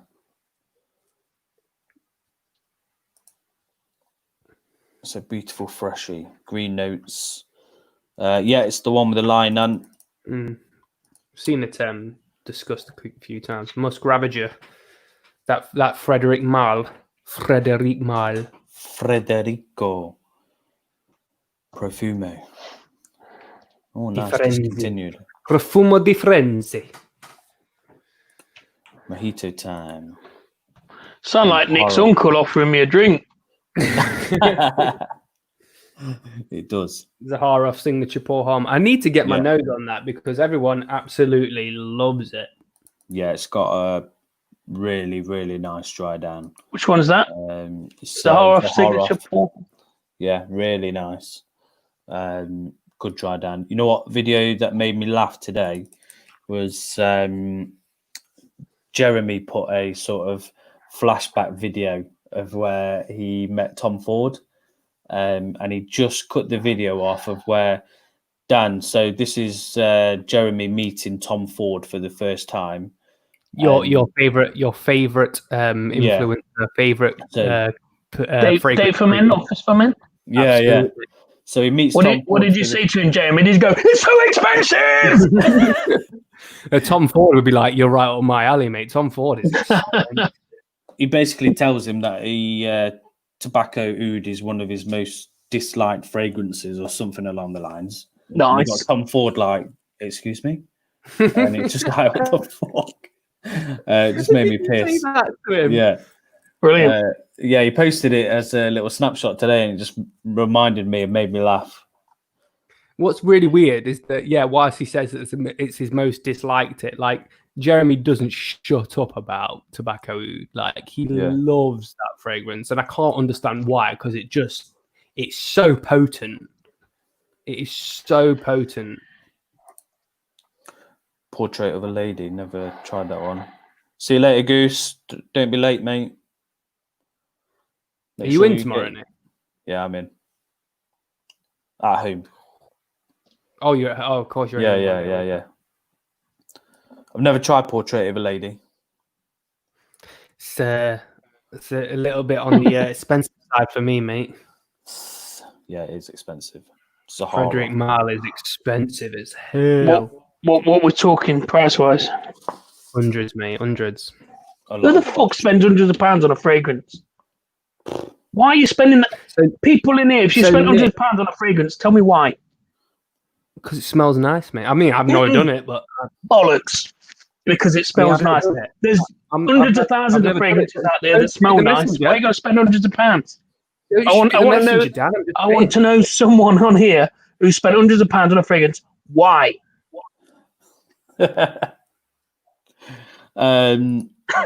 Sorry. Yes, I will agree with that. Jeremy having Erwin Creed try his fragrance is one of the most awkward videos ever, because you can tell he does not like that. You can tell he doesn't enjoy it. Taking a while having a smell. He's there just being polite, saying, "Yeah, that's nice. It's really nice." And Jeremy's there just like with the biggest smile on his face, obviously cacking his pants, hoping that this guy says, I like it. But you can tell he's being disingenuous with his "yes, I like it, it's very nice," because it's just it's like he's just fobbing him off just to get him out of his office. Where in his office? It is so awkward. Yeah, Right. it's just so awkward. Hilarious, but awkward. So films and stuff that we've watched this week. So I'll start it off. So first film is The Five Bloods. So I watched this one last night. I won't go into too much detail because I'm going to do a review on it. But yeah, really good film. I think it's one of Spike Lee's best. I wouldn't say it's number one, but it's definitely up there. I'd probably say the only thing I'll mention, because I'm going to do a review on it, is the start of the film, because it's based on the Vietnam. It reminded me of the start of Rambo 4, where it showed all the really bad stuff that's happening in Burma. And in this film, you get all the catastrophes and stuff that happened in the Vietnam War, and it shows everything. It's the actual things that actually happened. But yeah, really good film. I definitely recommend watching it. But yeah, I'm going to do a review in the next week or so with that film. And then the other thing that I've been watching is a TV series. So it's War of the Worlds on Fox. So this really surprised me. So this is got Gabriel Byrne in it. So it's a realistic take on War of the Worlds, and it's based in London and France. So it's a it's not sort of alien heavy. It's more on the impact of how we would react if something happened like that. So it's very based on reaction rather than the sort of sci-fi alien epic. So yeah, really good. I think I'm on episode 3 at the minute. So yeah, really enjoying that. And what have you gone over for this week? So Mr. Perrin's in the building. Mr. Perrin's in the house. Holla! I don't know what that was, but so my film. First thing that I've watched this week is Man on Fire. So if anyone has seen this, they know how absolutely amazingly awesome this film is. I was just flicking through and I saw it and I'm like, no, I can't flick through anymore. I have to watch that. Oh my God, I love that movie so much. Great film. Absolutely on fire in that film. And one of the things that rewatching it back after, obviously I've seen it so many times now, rewatching it back, I just forget, you kind of tend to forget just because she's so good, but how good Dakota Fanning is at that age. Yeah.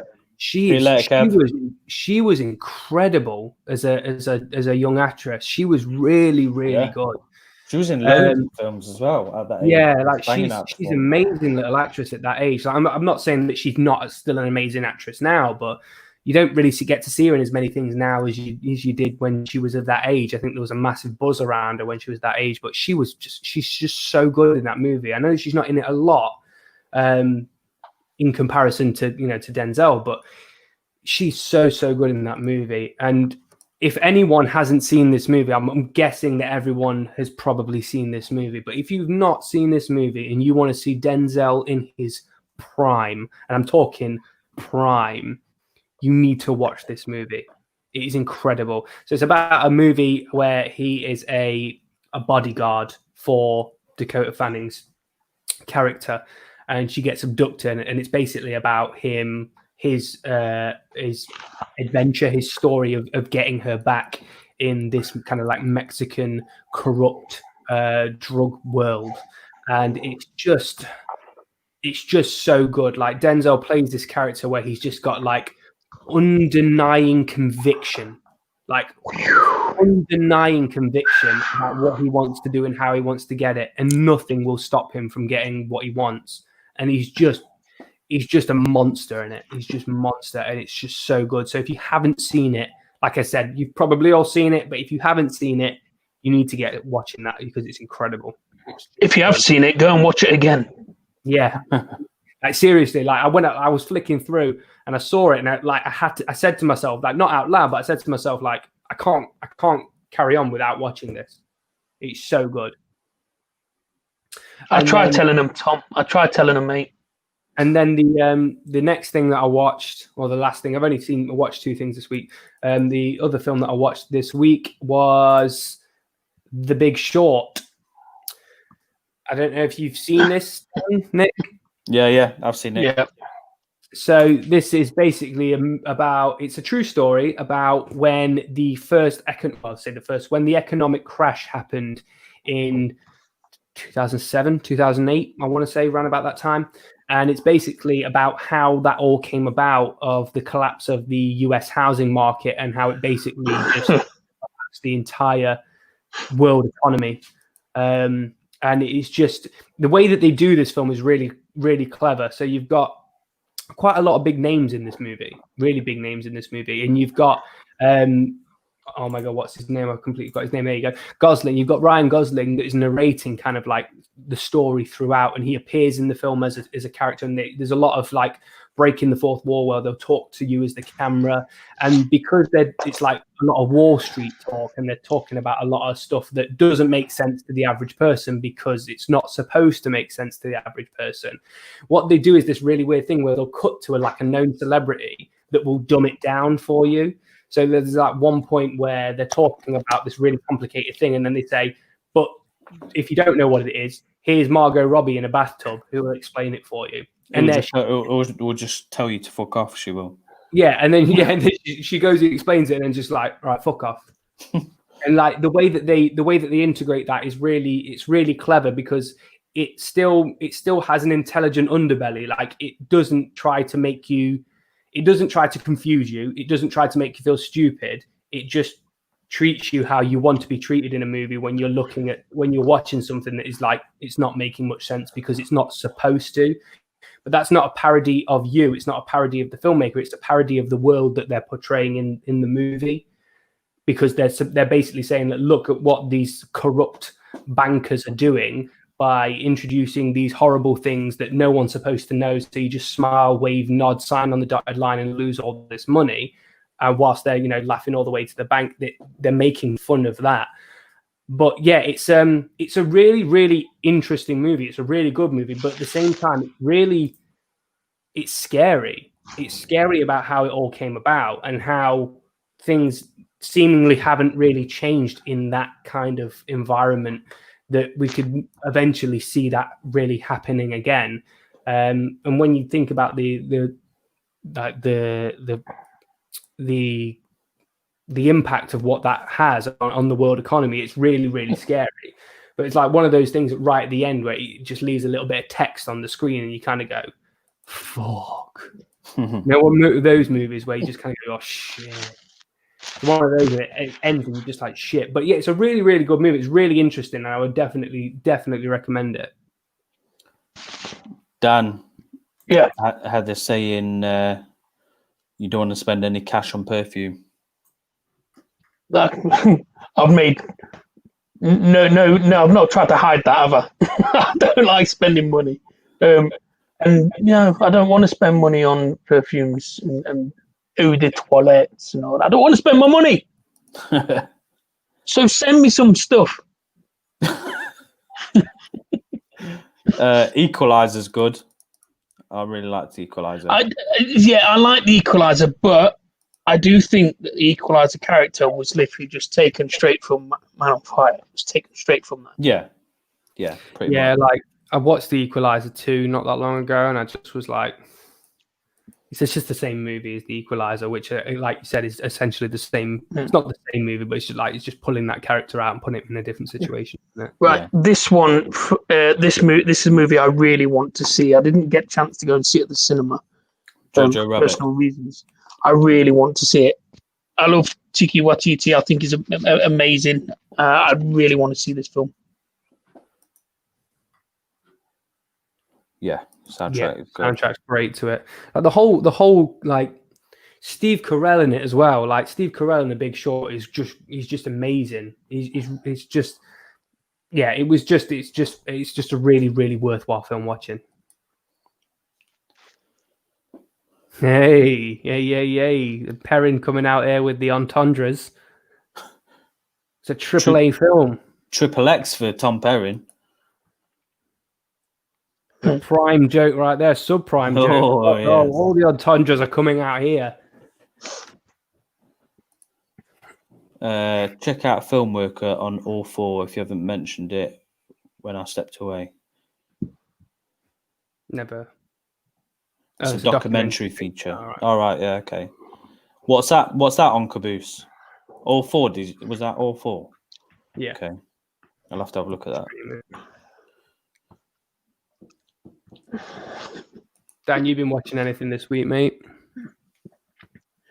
What did I watch? So I told you earlier, didn't I? Started watching Gangs of London.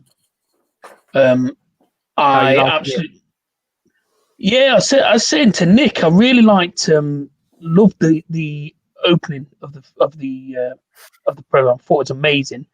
Then in the first episode with Elliot in the bar, and that really set it going for me. And when I was telling Nick, he said, "Oh, wait," because it picks up at the end of the episode as well. So yeah, and thinking about it, and I was thinking about what you were saying, how you felt it quite kind of slowed down after a few episodes. And I've just watched the episode with the Irish lads. You know, the dad's trying to protect the Irish lad in the safe house. Yeah, that's the episode I've just watched. Yeah, and I thought that's an awesome episode. So I thought it slowed down a little bit before then. Mm-hmm. That episode happened. I thought that's brilliant, and now I'm wondering what's to come. Mate, so I've not watched any more yet. I won't spoil anything, but that is the last of the explosiveness for me. Right. I think there's a few little brutal scenes. Yeah, there's little things here and there. Sort of thing. There's little things here and there, but is as it goes with like raw action like that. I mean that whole episode that you were just explaining there, where they're in that safe house, is just kind of like raw action. Like the second, especially the second half of that episode, is like madness, like utter madness. Like the grenades at the front door. Yep. Was just like when it happened, like my mouth couldn't, like it felt like it couldn't drop any further. I think the explosion, and then you see the body go. Yeah, that's what I mean. Yeah. Like when it happened, I was just like I'm like throughout it, I'm just going, what the fuck? Like, oh my god, what the hell? Like it kind of like amps up on like the goriness. Yeah. And then when the grenades at the front door and the C4, and then literally the body gets eviscerated in front of you. Yeah. You just kind of go, what the? Like, definitely. For me, the violence and the action in Gangs of London is something that I didn't expect from a UK production, if that makes sense. Because you don't, like when you think of London, when I think of like gangs in London, I don't think of Hollywood action, and this is very much Hollywood action. You get your high action, like martial arts fighting. You don't really see martial arts fighting in UK film or UK TV. You just don't see it. It's just something you don't come across, and it's definitely a style of the director that you know that you're what you're getting from that. But like, I didn't expect the level of production in the violence and the gore, and I just didn't expect it, and it did throw me a little bit, and it kind of got me excited. So by the point I got to like episode, I think it's 5 that you said, Dan. By the time I got to episode 5, I was like, yeah, let's go. I know where we're going now, and I'm fully invested into this crazy world of madness. Like nothing is unexpected now. Like my expectations are up here for how crazy this could get, and then it just kind of just went, ooh. Just for me. It's not to say the story doesn't. I mean, the story does carry on, and I won't go over obviously anything because you've not seen it. But like, it's a bit of a disappointing end for me. I know other people have said that they love the ending. We're going to do a live stream, Dan, with Steve from Frags to Richards wants to come on it as well, so we can get quite a few of us on a live stream and do like a review and just go over like each episodes and discuss what we thought we liked and didn't like and stuff. So I think that'll be good. Other than that, then, so film wise, I watched Netflix released No Country for Old Men, Oh, yeah. which Javier Bardem in that is just fucking incredible. So I thought I'd give that a watch. And that film is aged so well. And I love it. So it's like I think it's set around 1980. Oh, laptop keeps going off. I think it's set in like 1980, but yeah, it's such a good film. Yeah, it's a quality film. Really like that. So if nobody's watched that, if anyone hasn't watched it, I don't know where you've been, but it is a quality film. So give it a watch. It's on Netflix now. I didn't know he was married to Penelope Cruz. Who, Javier Bardem? Yeah. He's got I think he's got a few kids with her as well, I think. I'd like to try and create a few kids with her. Do you know what film I like her in is Blow with Johnny Depp, I bet you do. where she's absolute psycho in it. Yeah. Brilliant film. The Leftovers. Have you seen Leftovers? Never heard of it. What is that? Is it a horror film or is it a TV show? Barry needs a dart for protection. This is why I love these live streams, because the amount of suggestions that come out of these streams is mad. Yeah. Never even heard of. Like the majority of people are like, have you seen this? Have you seen this? I'm like, I thought I knew quite a lot about TV and film. It just goes to show, doesn't it? Yeah. Tell you a film I watched last week. Table 19. I don't know if I've spoken to you boys about this before. Table 19. No. Not a big released movie. It stars Anna Kendrick, and it's about a wedding. And at table 19, these are the guests that aren't, they're not really wanted at the wedding. They're just invited for the sake of being invited, and it's great. So Anna Kendrick is the ex-girlfriend of the best man. She's like the main character in the film, but you've got Lisa Kudrow's in there as well. Oh, I forget the bloody black fella that's in it. I forget his name now. He was in Hot Tub Time Machine, but in Brooklyn Nine-Nine, he plays Doug Judy in Brooklyn Nine-Nine. He's in it.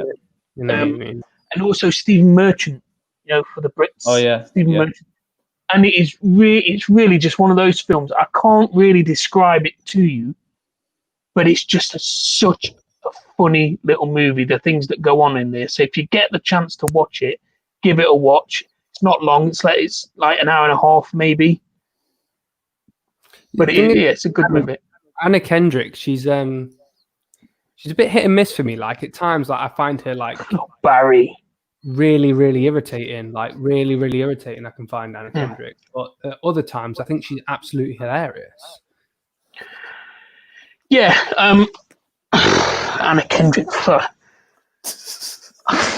thought you were going up to the toilet then, Dan. Yeah, well, yeah. One of the favorite. I don't think she can act. I don't think she can act for shit, but I don't think she needs to. One of my favorite films that she's in is Pitch Perfect. Like I love that movie. I won't lie about it. I won't lie.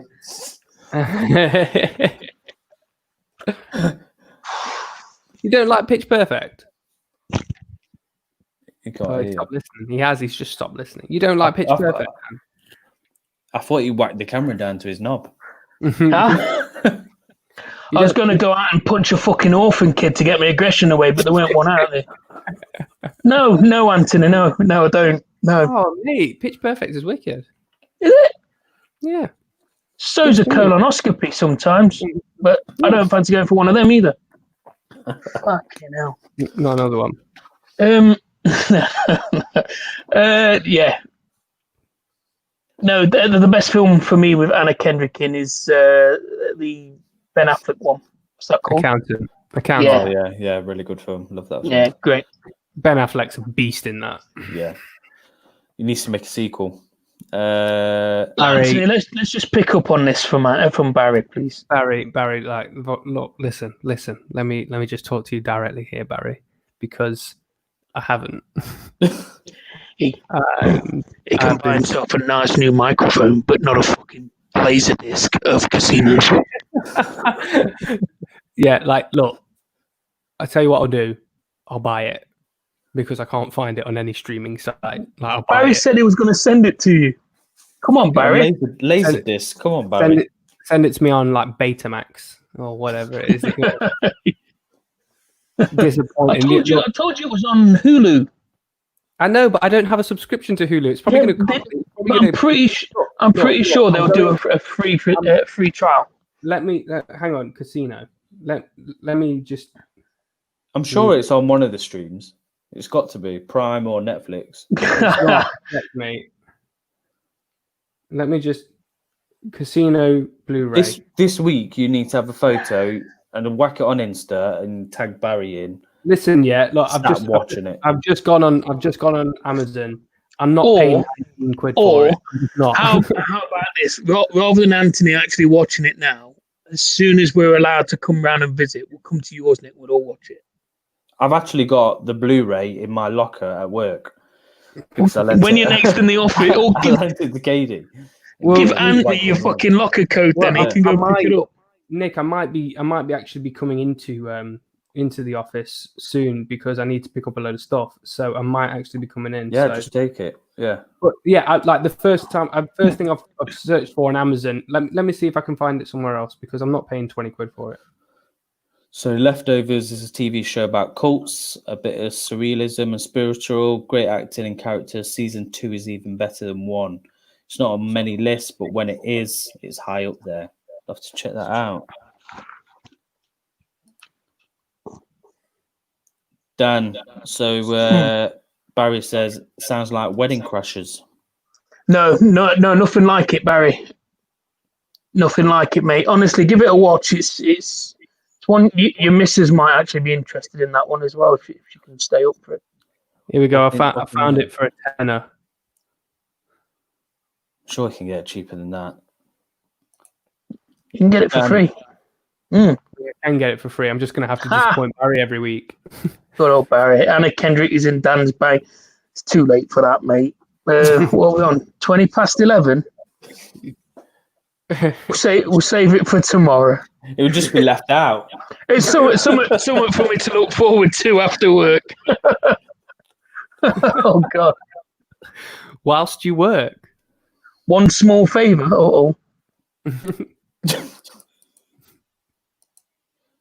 Oh, Barry's not happy. It is. Look, it is. It is. I know it is, but what can I do? I don't have access to it. I'm going to have a look at Hulu. Let me just have a look at Hulu. Hang on.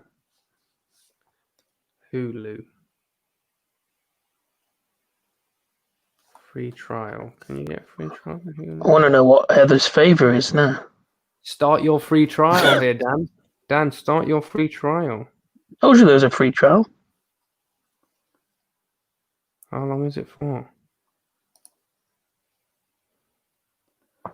Jonesy. So Jonesy does similar. So he does films and frags as well. Nice. Awesome. Yes, great. Love that comment, mate. Thank you.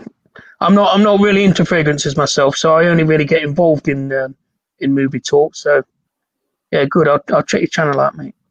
Oh, I can get the first month for free here. See, I hooked you up. I'll sort it out this week. Barry's gonna wait for that tag on Insta. When you do, and when you do, can you send me your password and login details, mate? Nick, when are you in the office? Wednesday. Wednesday. Yeah. I might see if I can sort out going in, pick up some stuff. Yeah. Just pop in and I'll give you the Blu-ray. Definitely. If you can beat me to it, because I'll probably be in the office at one point this week to pick some equipment up. Well, I've been told that I've got some equipment that I've put in an order for some equipment and stuff like that. I'm just waiting for them to get back to me, so I don't know when it's going to be. Watching Fire Festival on Hulu now. It's this huge scam, mate. I saw that the Nick. Have you seen this? The Fire Festival. No. So basically, the story behind the Fire Festival, it's mad. So that there's this kind of like promoter who gets the idea that he wants to set up this festival on this kind of like island, and he uses like Ja Rule was really involved in it, like really heavily involved in it, and he uses kind of like influencers to. What, is this real? Yeah, it's like a Oh, right. documentary. He uses influencers to get like the word out. This has all happened in the past. Uses influencers to get the word out to everyone. So they're saying like, yeah, it's going to be the best thing in the world. Like, you know, the tickets are limited release. They're really expensive. And it was a massive success in terms of money wise. They made a ton of money, but they weren't physically ready or equipped to be able to set up this festival on this island that they had no clue about. People then started turning up, and they've been kind of like sold like luxury kind of like places to stay, like top of the line gourmet food, and they got given literally like a bun with some cheese on. They had waterlogged places. They were sleeping on camp beds. Everywhere was just a nightmare. Like the stage that they set up wasn't ready, and the weather was like abysmal, and it was just literally like the worst thing that you could possibly do. Like if you, in terms of being a promoter and being a setting up a festival, think of it as bad as you can think of it. That's what happened, and people were paying a lot of money for these tickets, and it was just madness. And to think that it was actually real and people actually did it it's just crazy. Like, did they get done for it? Huh? Did he get done for it? Yeah, I think they got. If I can remember, I think he got sued for it. He got prosecuted for it, something along those lines. But I think he's back doing this kind of stuff anyway. But it's definitely worth the watch. It's like one of those. It's like watching. The only way that I can describe it is like, I don't know if you watched it, but you watched the Tiger King. It's like one of those where, like, as the episodes go on, you kind of go, no, and then the next episode is like, no. Sorry, I missed the start of this bit. But is this not the festival where it's like a festival for the rich kids to go to? Yeah. The kind of people that you fucking laugh at when it happens to them because they've never had to work for anything in their lives. Fuck them. Sorry, madness there. I have to point out, Nick, you know, earlier when we started talking this, when we started, Ant, I was saying to Nick, Die Hard was on. I was saying to you, Die Hard was on. That's now finished. The original Blade Runner's on. Oh, nice. So when I'm on the stream and I keep doing this, because I'm watching something on Blade Runner. So Dan, let me ask you a question. Original Blade Runner or new Blade Runner? 2049. Fuck. I love 2049. I really did like the new version, but you know, Harrison Ford and Rutger Hauer. What do you say? Don't forget Daryl Hannah. Who? Splash. Again, who? Mate, I remember Daryl Hannah from two films. I remember from Roxanne. Oh, God. Roxanne. Steve Martin. Yeah, and Kill Bill. No, I do. Daryl Hannah is quite a decent actress, to be honest. Daryl Hannah's great in Kill Bill. Yeah, she's good. Not so good in Splash, Nick. Apparently, I don't know if it's Disney that have sort of lowered her hair when she runs in the water, so you can't see a bum crack. On Disney Plus. Yeah. See what? A bum? At the top, in the original, you can see the top of a bum as she runs. But what Disney Plus have done is they added in an extra couple of inches of CGI hair that looks so obvious. Yeah. Really bad. What, because they don't want to show off a bottom? Yeah, because they don't mind being fucking racist in 50% of their films, but don't want to show someone's arse. Pricks. Correct. Steve Martin, I've not seen him for a long time in films. Well, he's about 80 now, isn't he? Nah, he's not that old. Well, he's looked like he's been 50 since 1970. Yeah, he has. So, Nick, just going off TV and film subject a little bit, have you made any new purchases recently? Fragrance-wise? Oh, fragrance-wise. Yeah, so I've got a little Perfume Parlour stash coming on the way. I've got Gypsy Water by Rado. What else did I get? Armani Diamonds. Love a bit of Armani Diamonds. Tom Ford Noir Extreme. And I'm testing out the Millesime Imperial. So yeah, I've got them on the way from Perfume Parlour. Oh yeah, and I've got one of the Dior cologne. So I've also got a little haul from Perfume Parlour. I'm just trying to find the email from them now, so I can tell you what I've got because I can't entirely remember. But I know Millesime Imperial was actually on there, which is kind of weird that we've had the same thing. But there was Pegasus by Parfums de Marly. I think that was on there as well. What else did I say? I think I sent you a list of them actually. Yeah. But yeah, I think I got about 4 or 5. Yeah. So I'm waiting on. They're doing a Hasivat clone. So I think that's coming out in the next 2 weeks. So I'm going to give that a try, see how that smells. So Dan, is that squash? No. Oh, my drink. Yeah. No, it's Oh, you changed now. No iron brew. No. On the Lovely that. I really like that. Probably the drink that reminds me the most of Jack's cider, which was amazing. Jack's, mate. Jack's. Can you remember that? Mate. I signed a petition the other day to bring it back. I haven't seen Jack's in years. What was, it's made by Strongbow.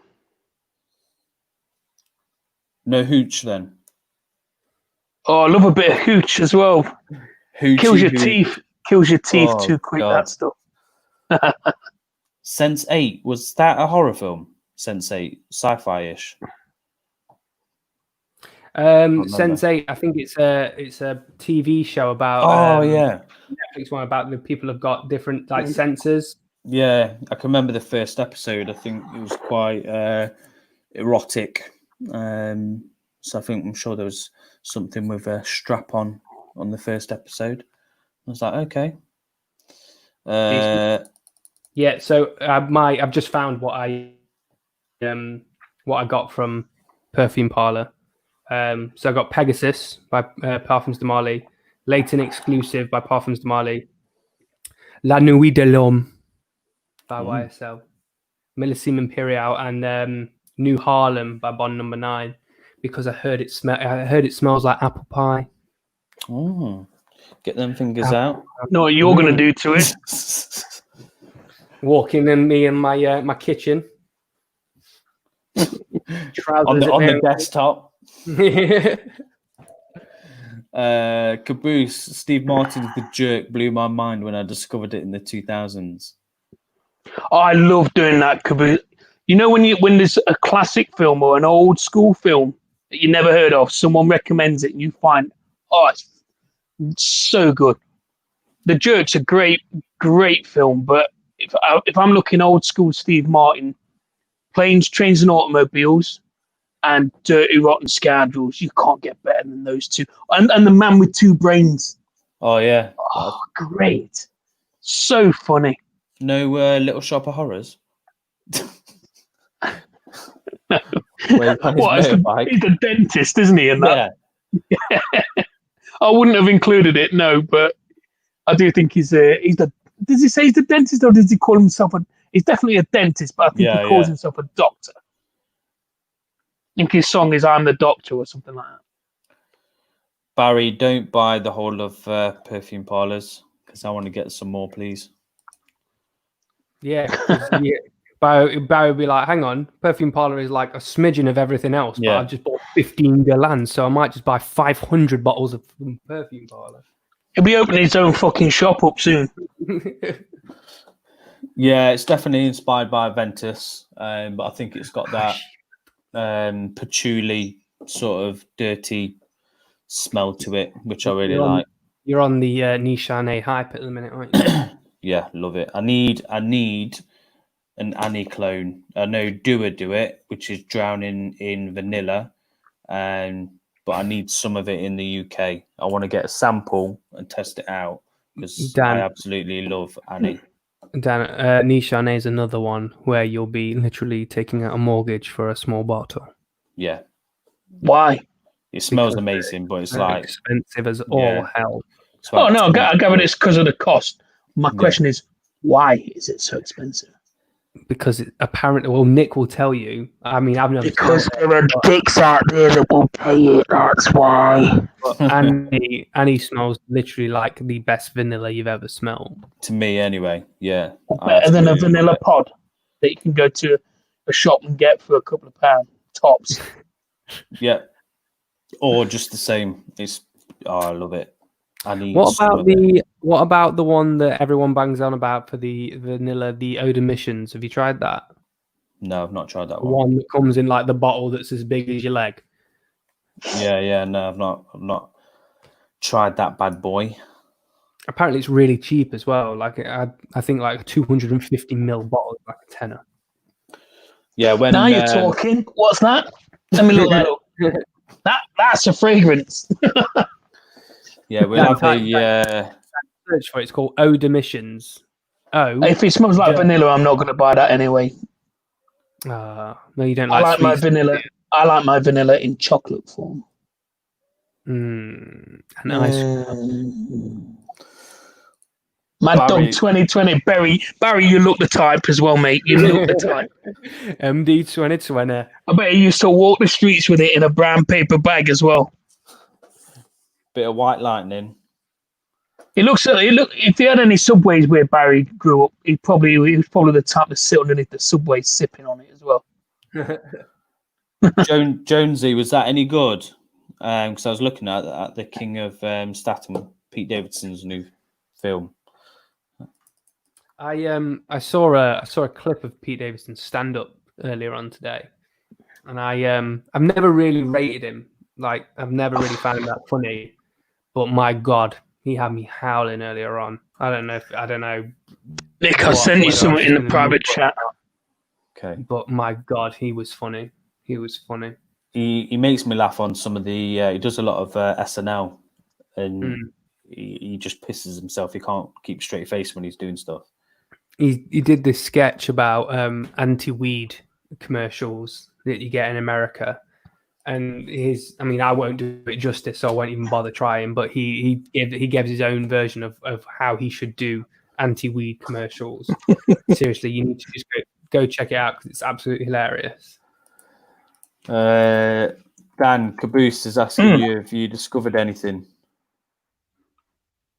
I don't like anal. What Self-induced, anyway. What is it? Receiving or? Well, as in fragrances, Caboose. I'm not big on fragrances. I think he's on about the old school films.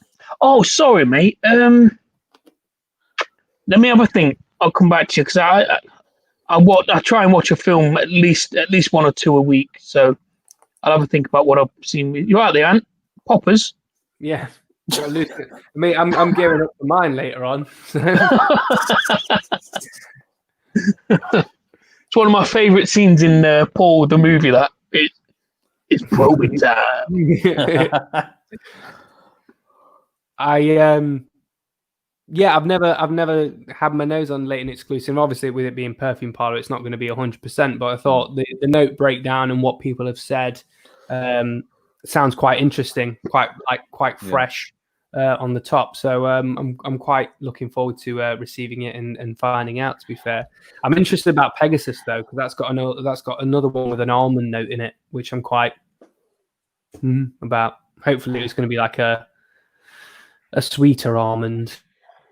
Matt at Pocket else, Sense, Leighton is really nice. Really nice.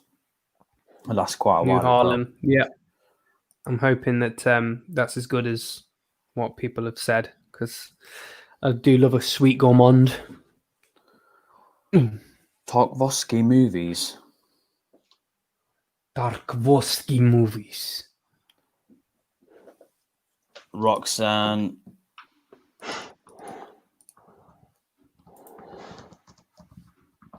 Roxanne was on the other night, strangely enough. I think it was on Friday night. Didn't Is watch that it. the one Caboose is on about? Is that with George Clooney? Solaris, whatever it is. Solaris. Yeah. Solaris, yeah, it's got Clooney in it, yeah. Yeah.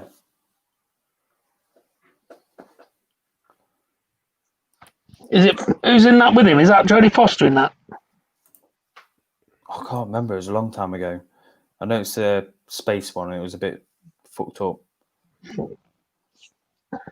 There you go, Dan. Barry's been... Barry. Couple of sets. Oh, mate, honestly, if you want me to try something live, mate, send it to me. Just if you've made it yourself, don't expect a good review. I can send you shit in a can.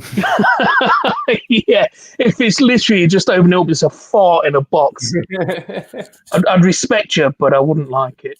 Barry, we're going to look at doing like a sort of series where Dan's going to do like his first impressions, but be like really honest. Because obviously he's not a frag head. So it'll be Dan's first impression series. You're going to see honest Dan because he hasn't been honest up until now, you see. So you're going to get the real Dan. Yeah. Are we doing them live, Nick, or are we pre-recording them? Oh, we've got to do them live. Yeah. All right, okay. Okay. I'll I'll worry about the future of our channel. Yeah, there's going to be too many subscribers, mate. That's what it is. Oh dear. Rather than them. Jonesy, what's your favourite vanilla fragrance? One of a good vanilla fragrance, Nick, and it's you're getting it from Perfume Parlour, but the original, I mean the performance on it's terrible, but the Gypsy Water has got a really amazing vanillic dry down. It's really, really nice. The only problem is the whole thing only lasts for about 2 hours, but it's quite expensive for something that doesn't last that long. But I can remember that. I mean, I've got a sample of it, but the dry down on that is just amazing. Yeah, it is. I can remember us smelling it at work and we're like, oh, that's nice. That's a bit of me. That's a bit of me. We're there, just like, yeah, yeah. Some vanilla. Yeah. So Barry's saying he must Russia's man. Hang on a sec. Russia's man, Dan. I will try and get you a picture of that, and I'll put it on the screen. Hang on. What's that for, mate? The one Barry's mentioned. Oh, I'll get it for you, and I'll get it on the screen. Hang on.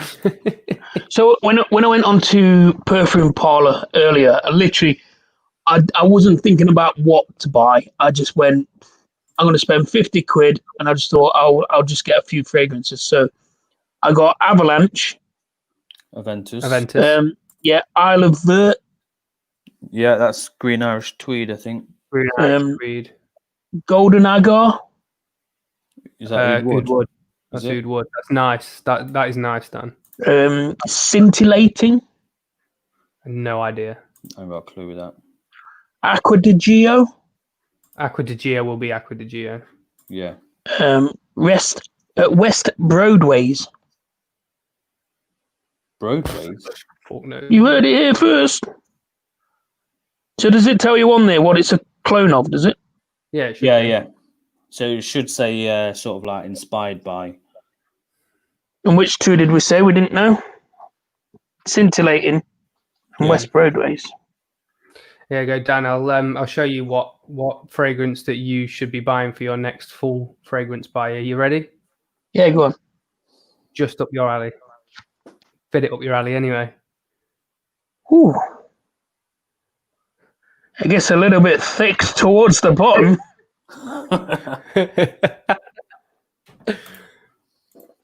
I'd manage. Barry has suggested you buy that anyway. So. I'll sit on it for a bit, Barry. Yeah, I bet you will.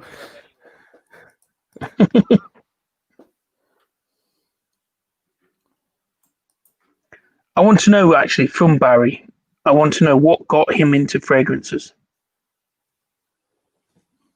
Yeah, that bottle is awful. They're doing a Pegasus exclusive. Hmm. That'd be Yves interesting. Saint Laurent. Apparently, that's scintillating. Oh, right, okay. What? Just the normal? Supreme Bouquet. Oh. Sounds like a woman's fragrance. Might He well like- be. he like- he And likes I don't give a shit one way. If I like the smell of it, don't matter to me. Yeah, no, yeah, more.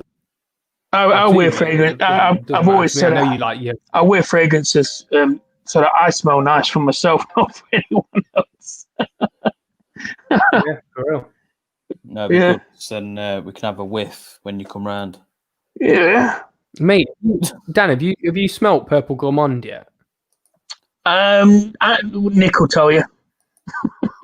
Yeah, I think he just said, meh, Is this the one you really like? yeah, Mate, it's I'll give it another try, mate. And yeah. like liquid caramel. see, I'm not a big fan of he the was smell. I think he was on a mission because he'd smelled Office and Date, and then it just went down. Was it? Oh, was it one of them we didn't put out right. because of the kids Yeah. being too loud? Yeah. That West Roadways that I've got, apparently it's similar to. It's got notes similar to that found in Wall Street. All right. That means what's anything to I anybody. think that's Bond number On 9. number 9. It will be Bond number 9 because it says BND9 next to it. That'll be the one. That's the same house that I'm getting New Harlem from, and Nick has got a full bottle of Bleecker Street. I think, yeah. Yeah. Well, I just thought I'll give them a try. I'll get some things in because I haven't got any fragrances at all apart from I got one from FM. Oh God. Exactly. Yeah. And I got They're a bit hit and miss. I got an Allure clone. It smells fuck all like Allure. wears off after about 3 hours. So yeah, it's not Nick. I should have listened, but I'd already purchased it by the time you'd said it. Dan. Yeah, I find them a bit hit and yes. miss. Barry Drop me a said, DM with your yeah, address. Yeah. I will do. How do we do a DM? On Insta. Send On them a what? message. Instagram. Oh, Instagram. Oh, I mean, Yeah. I'll send it to you on Instagram. But don't be sending shit parcels. He's going to send you all his Gourlands. Oh, yeah. I can't fit him in his room.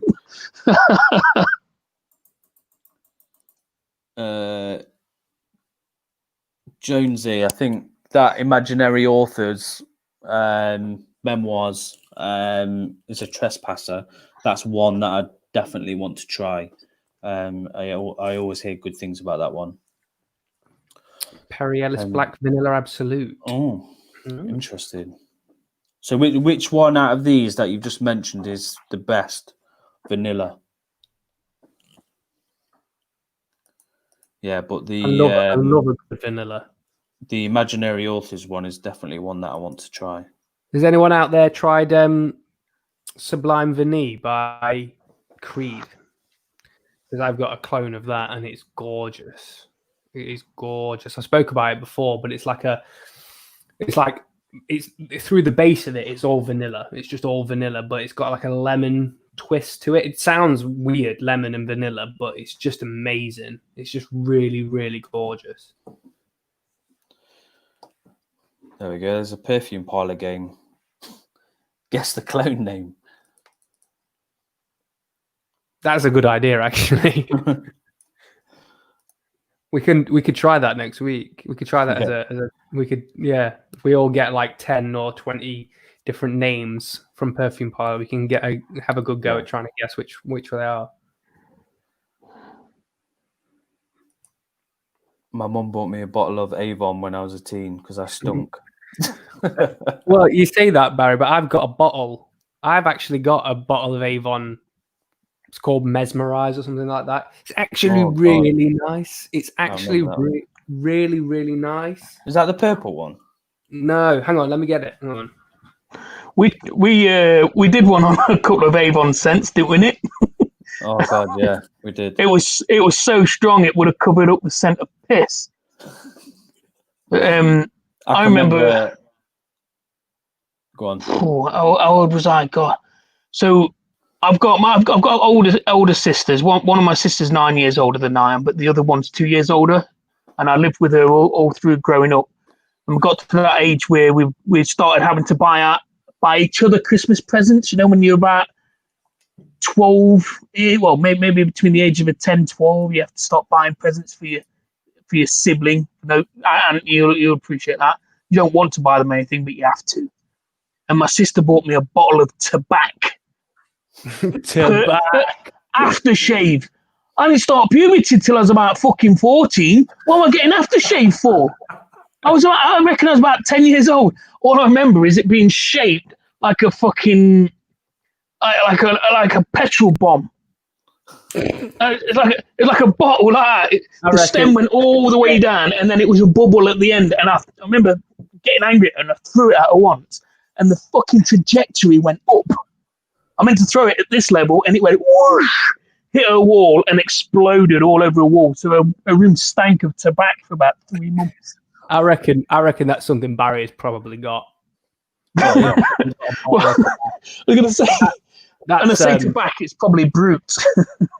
It's mesmerized black, and it's actually really nice. It lasts about an hour. Like it really doesn't last long at all. It's like can I be honest, Anthony? By the time it dries, it's gone. But it's like that looks like the kind of thing your mum got you last minute birthday present because she forgot. And Rita next door's got an Avon mag, so she'll just get something out of there. I honestly can't remember when I got this. I must have had it years. But it's really nice. I think it's like £8, like if that. Dan, you'll just get the paper out of the magazine with the smell on. Just rub it on you. Rub that on your skin. Wait. Oh, you used to do that. I remember Paco Rabanne Black XS. Yeah. So I bought that once because I like the smell of that, and my dad really liked it. So my dad went on. He was on eBay, and he bought some like 50 little those little like 1 ml sample bottles. Yeah. Bought loads of that to the point my dad started wearing it, and I started to smell like an old man. So I just fucked it off. Couldn't wear it anymore. New Holland. The New Holland one is it's not the original. No, I think what he I think actually New Holland's been discontinued. Like the actual fragrance, I'm pretty sure it has. So you struggle to find it for a half decent price. Yeah, they've put that on there. So Jones has got Sublime vanilla. Lemon vanilla. See, lemon vanilla. It sounds like it shouldn't work, but it's really nice. It's really nice. So it keeps going back to the Perry Ellis. What's that called? Perry Ellis? Let me go back up. Vanilla. I'll just type Perry. Let's have a look. Perry Ellis Black Vanilla Absolute. Yeah, I've not heard of that one. Oh, Barry's got a bottle of tobacco. Oh, he has. I told you. Barry, is it shaped like one of them German grenades? Is it one of those still? He's rubbing the dust off it right now. Brilliant. That's what he's going to send you a sample of. Sorry. Next one. Look, what is the next comment? He's got brute too. Of course he has. He's got everything.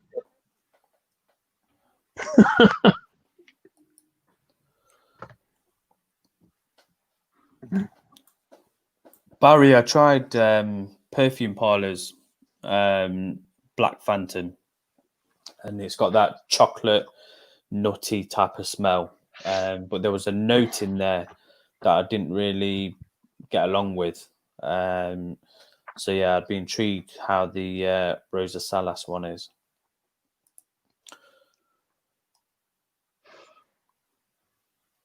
Barry, that one's really good.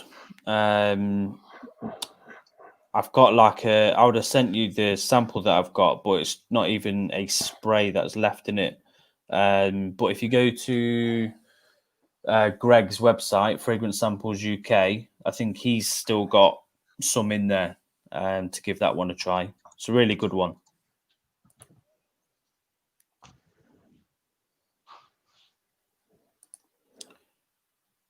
All right, might be discontinued. Oh, that's a shame. Do you know one that I really like that's been discontinued and it pisses me off because it was dead cheap when it was out? Was Calvin Klein Crave, and it was in a plastic little bottle, orange, and it used to be like 19 quid for a full bottle. Yeah, it's like Dan, you used to have this one. What's this one? Calvin Klein Crave. It was in a plastic clear bottle with the orange in it. I can remember you having it. Did I? I can't remember, mate. Yeah. I wouldn't have bought it for myself. Yeah, really nice. But now it's on like eBay for stupid prices. But yeah, it used to be like £19. Really nice. Really great summer smell. I think I used to just use it for the gym and when it was nice and hot, get a bit of Crave on. Oh, Barry, Mandate, Old Spice. Oh, he's got them all, look. He's got all the old school. Get a bit of an Old Spice. Old Spice, a bit of the old slappy chop chops. There you go, look. High karate. You can remember them adverts. Barry's got like an old school cupboard and then new school.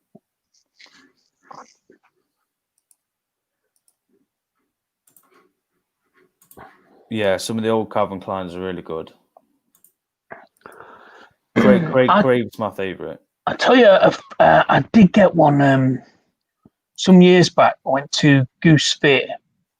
For those of you that don't know Nottingham, we've got a famous fair that comes through here every single year. It's been going over 700 years. And I went to a stall there and they had a Tommy Hilfiger rip-off fragrance. It's something like, it might have said Hilfinger for all I know. Was it really, like Tony Hilfinger? it might have been. But I really liked it. Cheers, Jonesy. Thanks for dropping by, mate. It's been fun. Films and frags. I'll look for it now, mate. Thank you. We're already subbed to the channel. I'm not. We'll make sure that if we aren't on our personal accounts, we'll go sub as well. Yeah, what was you saying? Yeah, Goosey? Eternity for Men will always remind me of my dad because that's the only one that he ever wore. That's a dad fragrance, I think.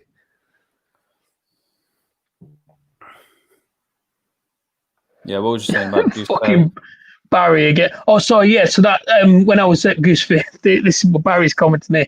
So I found a really cheap bottle of Tommy Hilfiger, and I really loved it. I loved it, and I think it smelled very similar to Hugo Boss. Tommy Man is actually quite a popular still now. It's still a popular choice for some people there, Dan. Yeah. And you can get it for really cheap as well, like really cheap. Oh, Heather's got an interesting one, Nick. Yeah, I was explaining to Heather what the I told her as well. So my Instagram profile pic is Nick's wife. With a word on her forehead. Oh, dear. Brilliant picture. Describes her well. I agree. She must be. She married you. Do you know, just reminded me of a fragrance when you talk about Tommy Hilfiger. There's a really cheapo diesel one where it's got a cow on it. And it's in a white bottle. It's like a strange... Yeah, it's a strange smelling one. But I used to like that one when I was in school.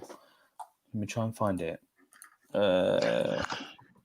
I'll tell you one I've never ever tried, but it's been in my face for about 15 years, is Davidoff Cool Water. Oh, that's my dad's. Yeah, I just don't know. It's been there. It's been rock bottom prices. I just don't know if it's. I don't even know if it would be nice to try. That's getting a lot of hype at the minute because of Ojeza. Like, he keeps on banging on about it. Davidoff. Davidoff right. is nice. The original one, anyway. I really like it. One second, I've got the picture of the.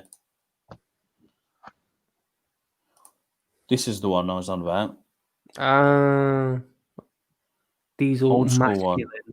Yeah. It's a bit of a weird design, isn't it? It's called Diesel Masculine, and it's got a picture of a cow on it. Like, what? Yeah. That was. You ever tried to push a cow over? Let me show you the. Not recently, no. Not recently. You ever tried to milk a cow, Ant? No. That's not very fun. Especially if they're not up for it. What were Can you, be man? really. Heather, still like Unforgivable. Is that the Sean John? Oh, look, yeah. Unforgivable? Sean Because John. I hear that's isn't that supposed to be a clone of, well, an inspired by, maybe intentionally or not, but Millesime Imperial Yeah. Yeah. by Creed. Sean John was beast mode for me when I was younger. I can remember when you brought that into work and you would like try that, and I was like, oh, Yeah. I'll try.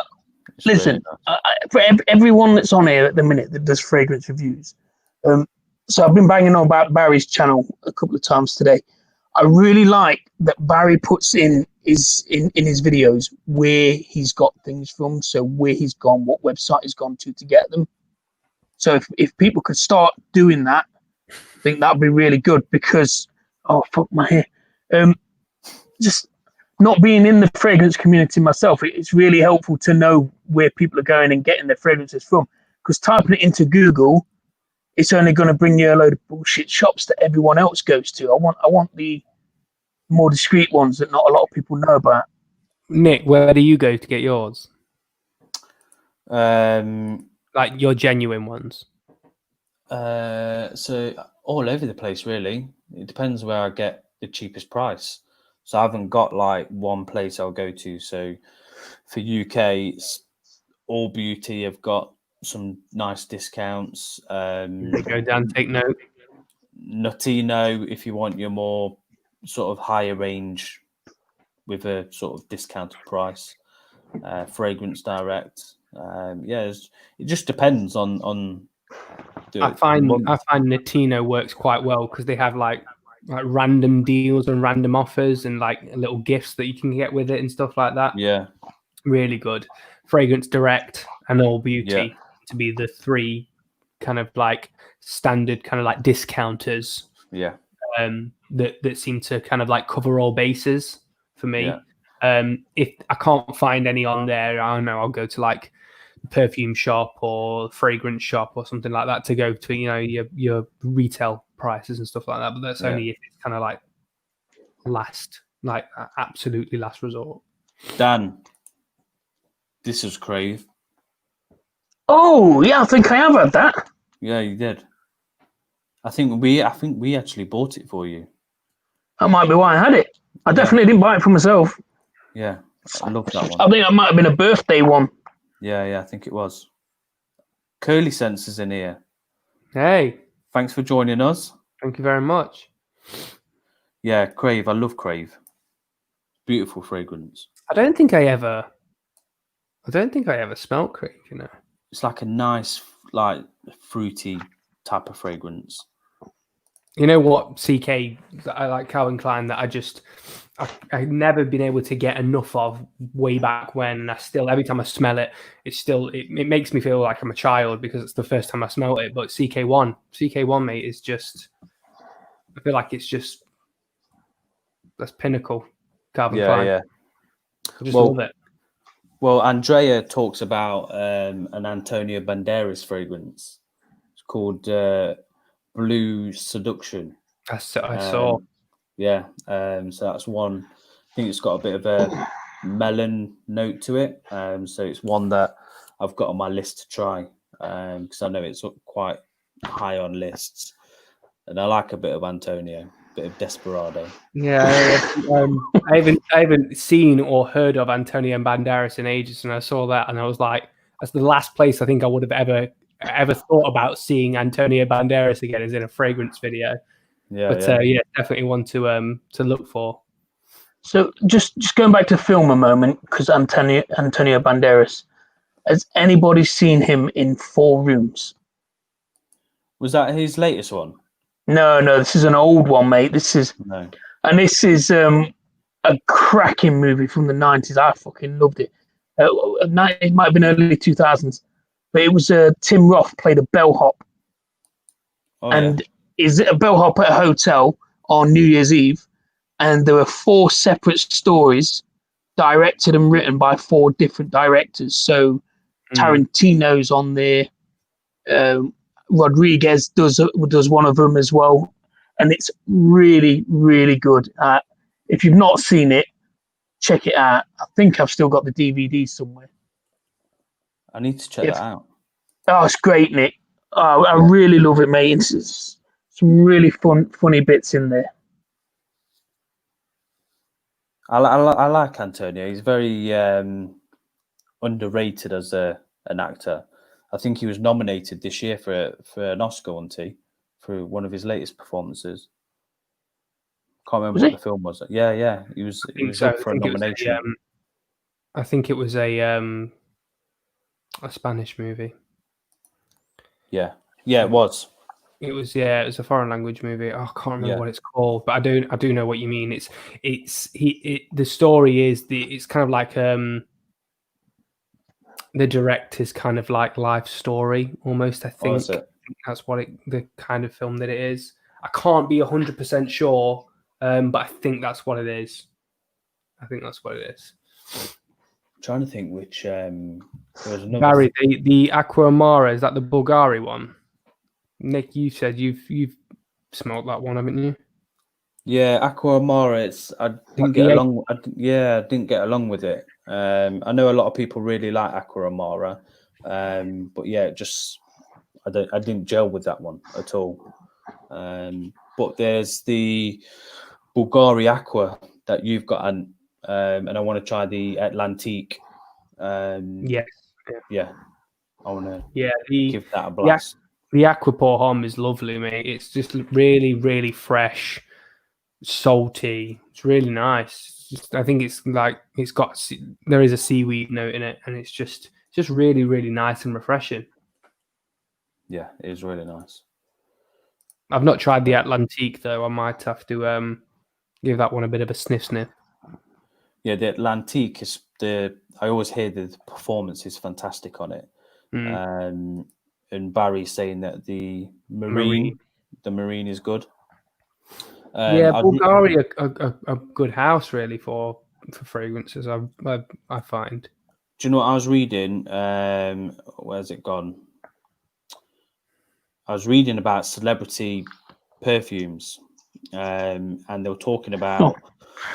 So let's not get onto this again. I know. So it was interesting because they were talking about before 2012 there was only like 10 sort of celebrity perfumes, and then after 2012 there was like 85, and they were talking about. See you later, Scott. Thanks for joining. See you later, Scott. Cheers, mate. They were talking about the lead singer from Maroon 5.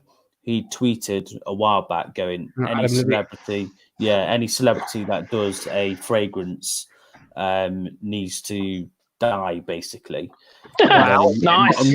And then like a year or so later, he then did his own fragrance line. Yeah, of course he did.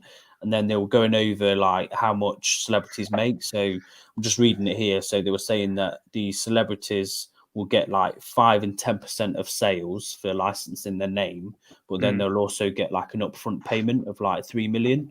And Britney Spears, her fragrances have sold over 1 billion, and they're saying majority of her income now, even though she's still doing albums and singing, majority of her income is coming from fragrances. and it's that big of a source of income for these That's celebrities. mad because, like, who do you know that actively goes out and buys Britney Spears as a perfume? She's doing like Nick's Las wife. Vegas and everything. Yeah. She's doing like Las Vegas and still doing Yeah. music and stuff, and fragrances is her Making her more money. her biggest Mad. income. And I think Beyonce as well. Beyonce's made a ton. I think her fragrance line's Heat or something like that. Yeah, I remember. I think I bought my mum Heat years ago, like long time ago. It was like a Mother's Day present, like a last minute Mother's Day present. I bought it for her, and she sprayed it on and came out in a rash, like an instant rash. So she like threw it away like straight away. I'm like, well, a waste of money that was, but and I can't even remember what it smells like. Yeah, love a bit of Joey Stream. I've always got it on. So yeah, I'm gonna go pee. yeah, you go pee. Yeah, go check it out, Heather, if you've not watched it before. Great stream. My missus likes a couple of Britney frags. Britney frags do all right. I like them, especially when I smell them. Alien's my number one female fragrance. That just is like seduction for me. If I smell it, I'm just like, oh my god. I get that same thing from Chanel Chance, mate. Chanel Chance for me, like Yeah. first time I smelt that, I was just like, oh my days. It was so good. Like I honestly, I would wear it. Like I would wear it. It's very feminine smelling. It's very sweet, but I just love the smell of it. It's so nice. Do you find that women's perfume, I always think anyway, their performance is a lot better than men's, unless it's just women overspraying. I always find that the two, like, one of the things I found is like you could still smell perfume on a woman at the end of the night. Like if they've gone out for a night out or something like that, you can still smell it on them at the end of the night. Yeah. But I can't necessarily say that you get the same for a bloke. Yeah. That you can still smell it at the end of the night. I don't know if it's just because blokes are smellier. I don't know, but yeah, I suppose it really just depends on it. But yeah, like it's weird. Like I react quite strangely to like women's perfume. Like if it's something that I just don't like, I'm just like it's just like get away. Like no, please don't wear that. But like if it's something I like, it like you said, like when you smelt that alien, and you kind of like it's really seduction. Like I get really drawn in by a female's perfume. Like female perfume, it's really quite seductive. Yeah. It is like a nice perfume. It's just like it gets you in. You just kind of like, woof. All right, that's how it's going to be. Do you know what's nothing worse? Sorry if anyone smokes, but when I get someone who is walking in front of me and I get the fag spray come behind. Yeah. No. Yeah. I used to, like when I was younger. I used to smoke. I smoked from a very early age. So I started smoking when I was 13 years old, and Tramp. I know, and I stopped. Don't worry, I stopped smoking when I was 18. So I stopped smoking when it was legal to actually smoke. But I can remember feeling quite embarrassed afterwards, because from the age of 13 to 18, like I couldn't smell my own smell. Like you kind of just get used to it, don't you? Yeah, yeah. And after I stopped smoking, all I could smell was cigarettes on people. Like I could smell and it was like it's a really pungent, rank smell. Again, sorry if anyone smokes out there, but it is a really pungent smell that I just don't like. And I can remember thinking, I used to smell like that. If there is anyone out there that smokes, it's your decision. But 1, you fucking stink. 2, your house fucking stinks. Fact. There's I me hate it. trying to be all Listen, diplomatic about it, and there's I'm you coming in with your fucking stink. Listen, it's true though. Everyone's house has got a smell. If you smoke, that's what it smells of. Doesn't matter what else you put in there. It's too overwhelming. I grew up with parents that smoked, and when I first moved out, I still took my washing home, as you do. Took the washing home. I get my washing back. It smells of smoke. Yeah. My mum is the cleanest person in the world. I love her to bits, but she smokes. So all I can smell is cigarettes. If you watch this, Edwards, fucking sort your life out. I love you. But no, it's free. You know, we work in an office building and we've got hundreds of people in that building that smoke. You go out for a break and you're in the lift with someone that's had a cigarette. It don't matter how strong your fucking perfume is you've put on or what they've tried to disguise it with. You're smelling cigarette smoke. I don't like it. I don't like it. There's a topic for discussion then. Are fragrances for people that smoke a waste of money, in your opinion?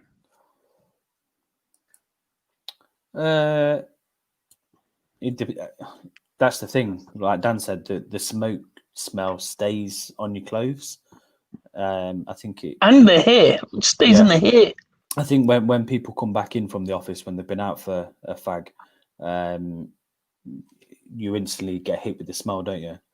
You don't smell a fragrance.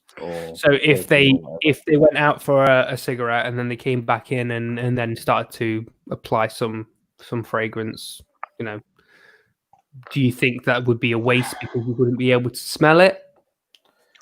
Can be. Probably depends on how strong the perfume or aftershave is. Because you could have one that is just stupidly projecting that it could sort of oversee it. But I think fags is that strong that it'd be pretty hard to do it. You think it'll like mix with the smell and just create a mishmash of weird smell? What I was talking about, Dan, was like in the morning when I'm on my way to work and you're feeling fresh and you walk in front of someone and the fag smell hits you in the face. Absolutely hate it. Yeah, Listen, if anyone is a smoker, I'm not judging you at all because you smoke for a reason and you started early. Well done for quitting, mate. I've smoked in the past. I don't try and hide the fact that I used to smoke weed in the past. All of those scents are on you all the time. So I won't judge you for being a smoker, but you can't hide the fact that you are one. So if there are any kids watching as well, anyone that's still living at home with mum and dad and don't want them to know that you smoke weed or cigarettes, they fucking know because you smell of that shit. Don't matter what you put on. Put 50 packets of mints in your mouth and cover yourself in brute. You still smell of cigarettes or weed. I've got a funny story about that. That just reminded me. Me and my family. So I was 15, and me and my family went on holiday to. I think we went to America, but I was smoking then, and my parents. Well, I thought my parents didn't know. I don't think my mum. They knew. I don't think my mum knew because my dad smoked. So I thought I might get away with it because there is like he smells of it, so she might just think it's just him. But I used to like on that holiday. I remember stealing a packet of my dad's cigarettes and going out, and I used to say because there was nothing really to do, so I was just like, I'm going for a walk, and then I used to go for a walk, smoke a cigarette, and then come back, and I would do that every day. And at the end of my holiday, like I thought my parents didn't know I smoked. My dad knew. He knew straight away. And at the end of the holiday, he came up to me and he was like, "You owe me a pack of fags." I'm like, "What are you talking about?" So I was quite the entrepreneur when I was a kid. So on a Friday night, my mum used to go to the shop. My dad was a big smoker. She used to buy 100 cigarettes for him. And by the Sunday night, she was going back to the shop to get in some more. Right. And she's like, he's going through more, he's smoking more. It's not, because I used to pilfer off a pack. Sell them for £1 at school, £1 a cigarette. Yeah, Kids Barry's do it to look cool. observation there. Yeah, we buy fragrances with tobacco in. Mm. But I'm not too keen on them smoky smelling ones. Yeah, smoky, like the fireplace. Keep the smoke for the barbecue. Yeah. smoky fragrances, I think, are an acquired taste. Because I find like if you get too much of a smokiness, it just becomes a little bit overbearing. It just like you just feel like you said, you buy a barbecue and you're just getting choked out by it. But it is interesting about the tobacco because, like you said, the cigarettes give off a very, very distinctive kind of like, as far as I could say, a rank smell. Yet one of the most prominent notes in fragrances is tobacco that can be really, really nice. It's just interesting.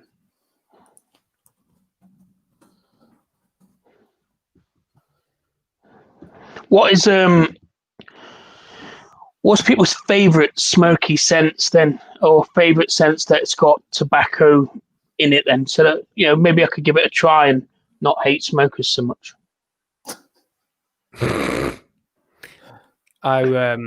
Mine's easy, but should I reserve because we've got a couple of videos coming out. Yeah, we have, haven't we? With it on it. Yeah, we've got a couple of videos coming out. Dan, you'll see what mine is. All right, cool. Okay, fair enough. We'll have to sort that out again, Nick. Yeah. We did some reviews last night, but we recorded some reviews last night, but my my Wi-Fi and my internet went really dodgy, so the recordings came out really bad.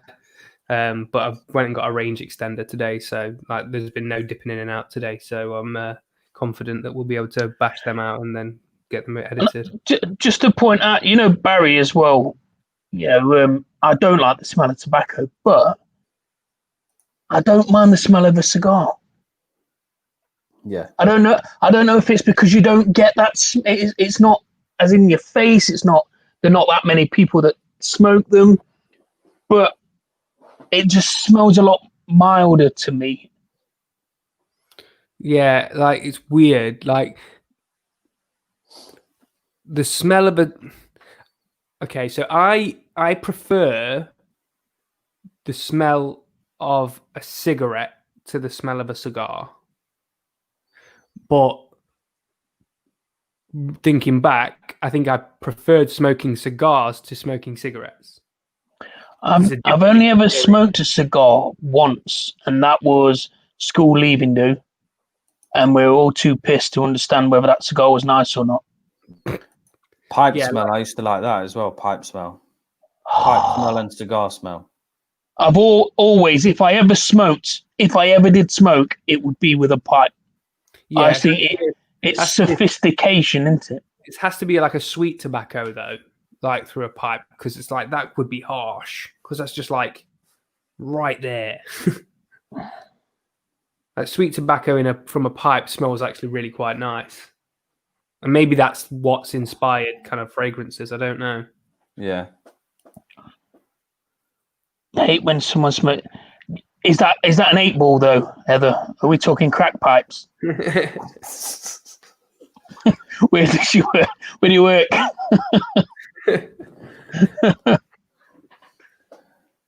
Sherlock Holmes pipe. Hello, yeah. I've never tried one, but if I was to, for some stupid reason, decide I wanted to smoke, I'd go for a pipe. Not an e-cig. No.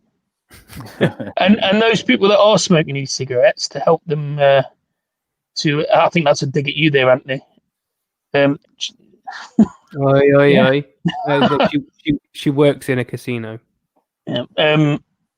Anyone that's using e-cigarettes to try and help them to quit smoking, good for you, But the one problem I've got with e-cigs is people started buying them as a fashion accessory. People that had never smoked before. Oh, you can get peppermint flavor. Get a fucking mint. What are you eating? What you got there? It's candy floss. Go buy fucking candy floss. What's wrong with you? Sorry. Alejandro, Maestre. I think there is as probably good a point as any to maybe wrap up the live stream for tonight. We've covered a few array. We've covered a wide array of topics tonight. It's been quite fun. And, I mean, we've not been talking about like vagina scented candles or anything like that. But you win some, you lose some. But Nick, where can everyone find us? So go and subscribe to our channel. And this one right now you're watching? This one. We've got some reviews lined up. So we've done a few tag videos that are on the way. Some reviews, and we've got the odd movie review coming up. So I think we've got quite a lot of things coming up. It's just sort of scheduling them, planning them, editing them. So hoping to get back onto the movie reviews a little bit more now that things are starting to lift. I mean, obviously, I'm only going to really be wanting to do them once the cinema is back up and running, but hoping to get back onto that now because things are starting to kind of ease off a little bit. So yeah, and I think once we've got the lockdown finished, we're going to get Dan on his own series where Dan will do his own videos. I'll edit them.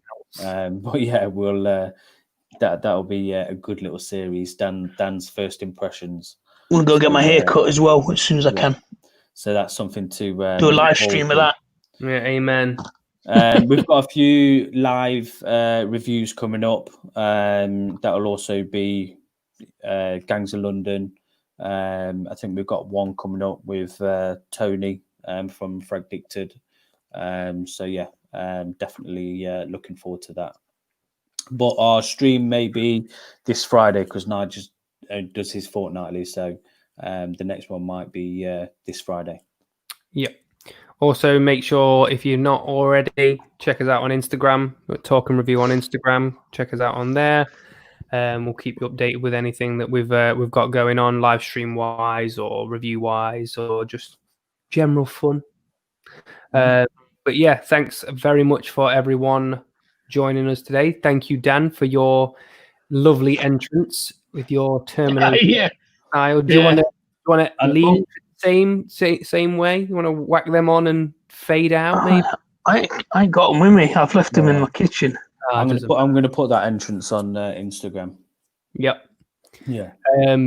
But yeah, so yeah, thanks everyone for joining us. Yeah.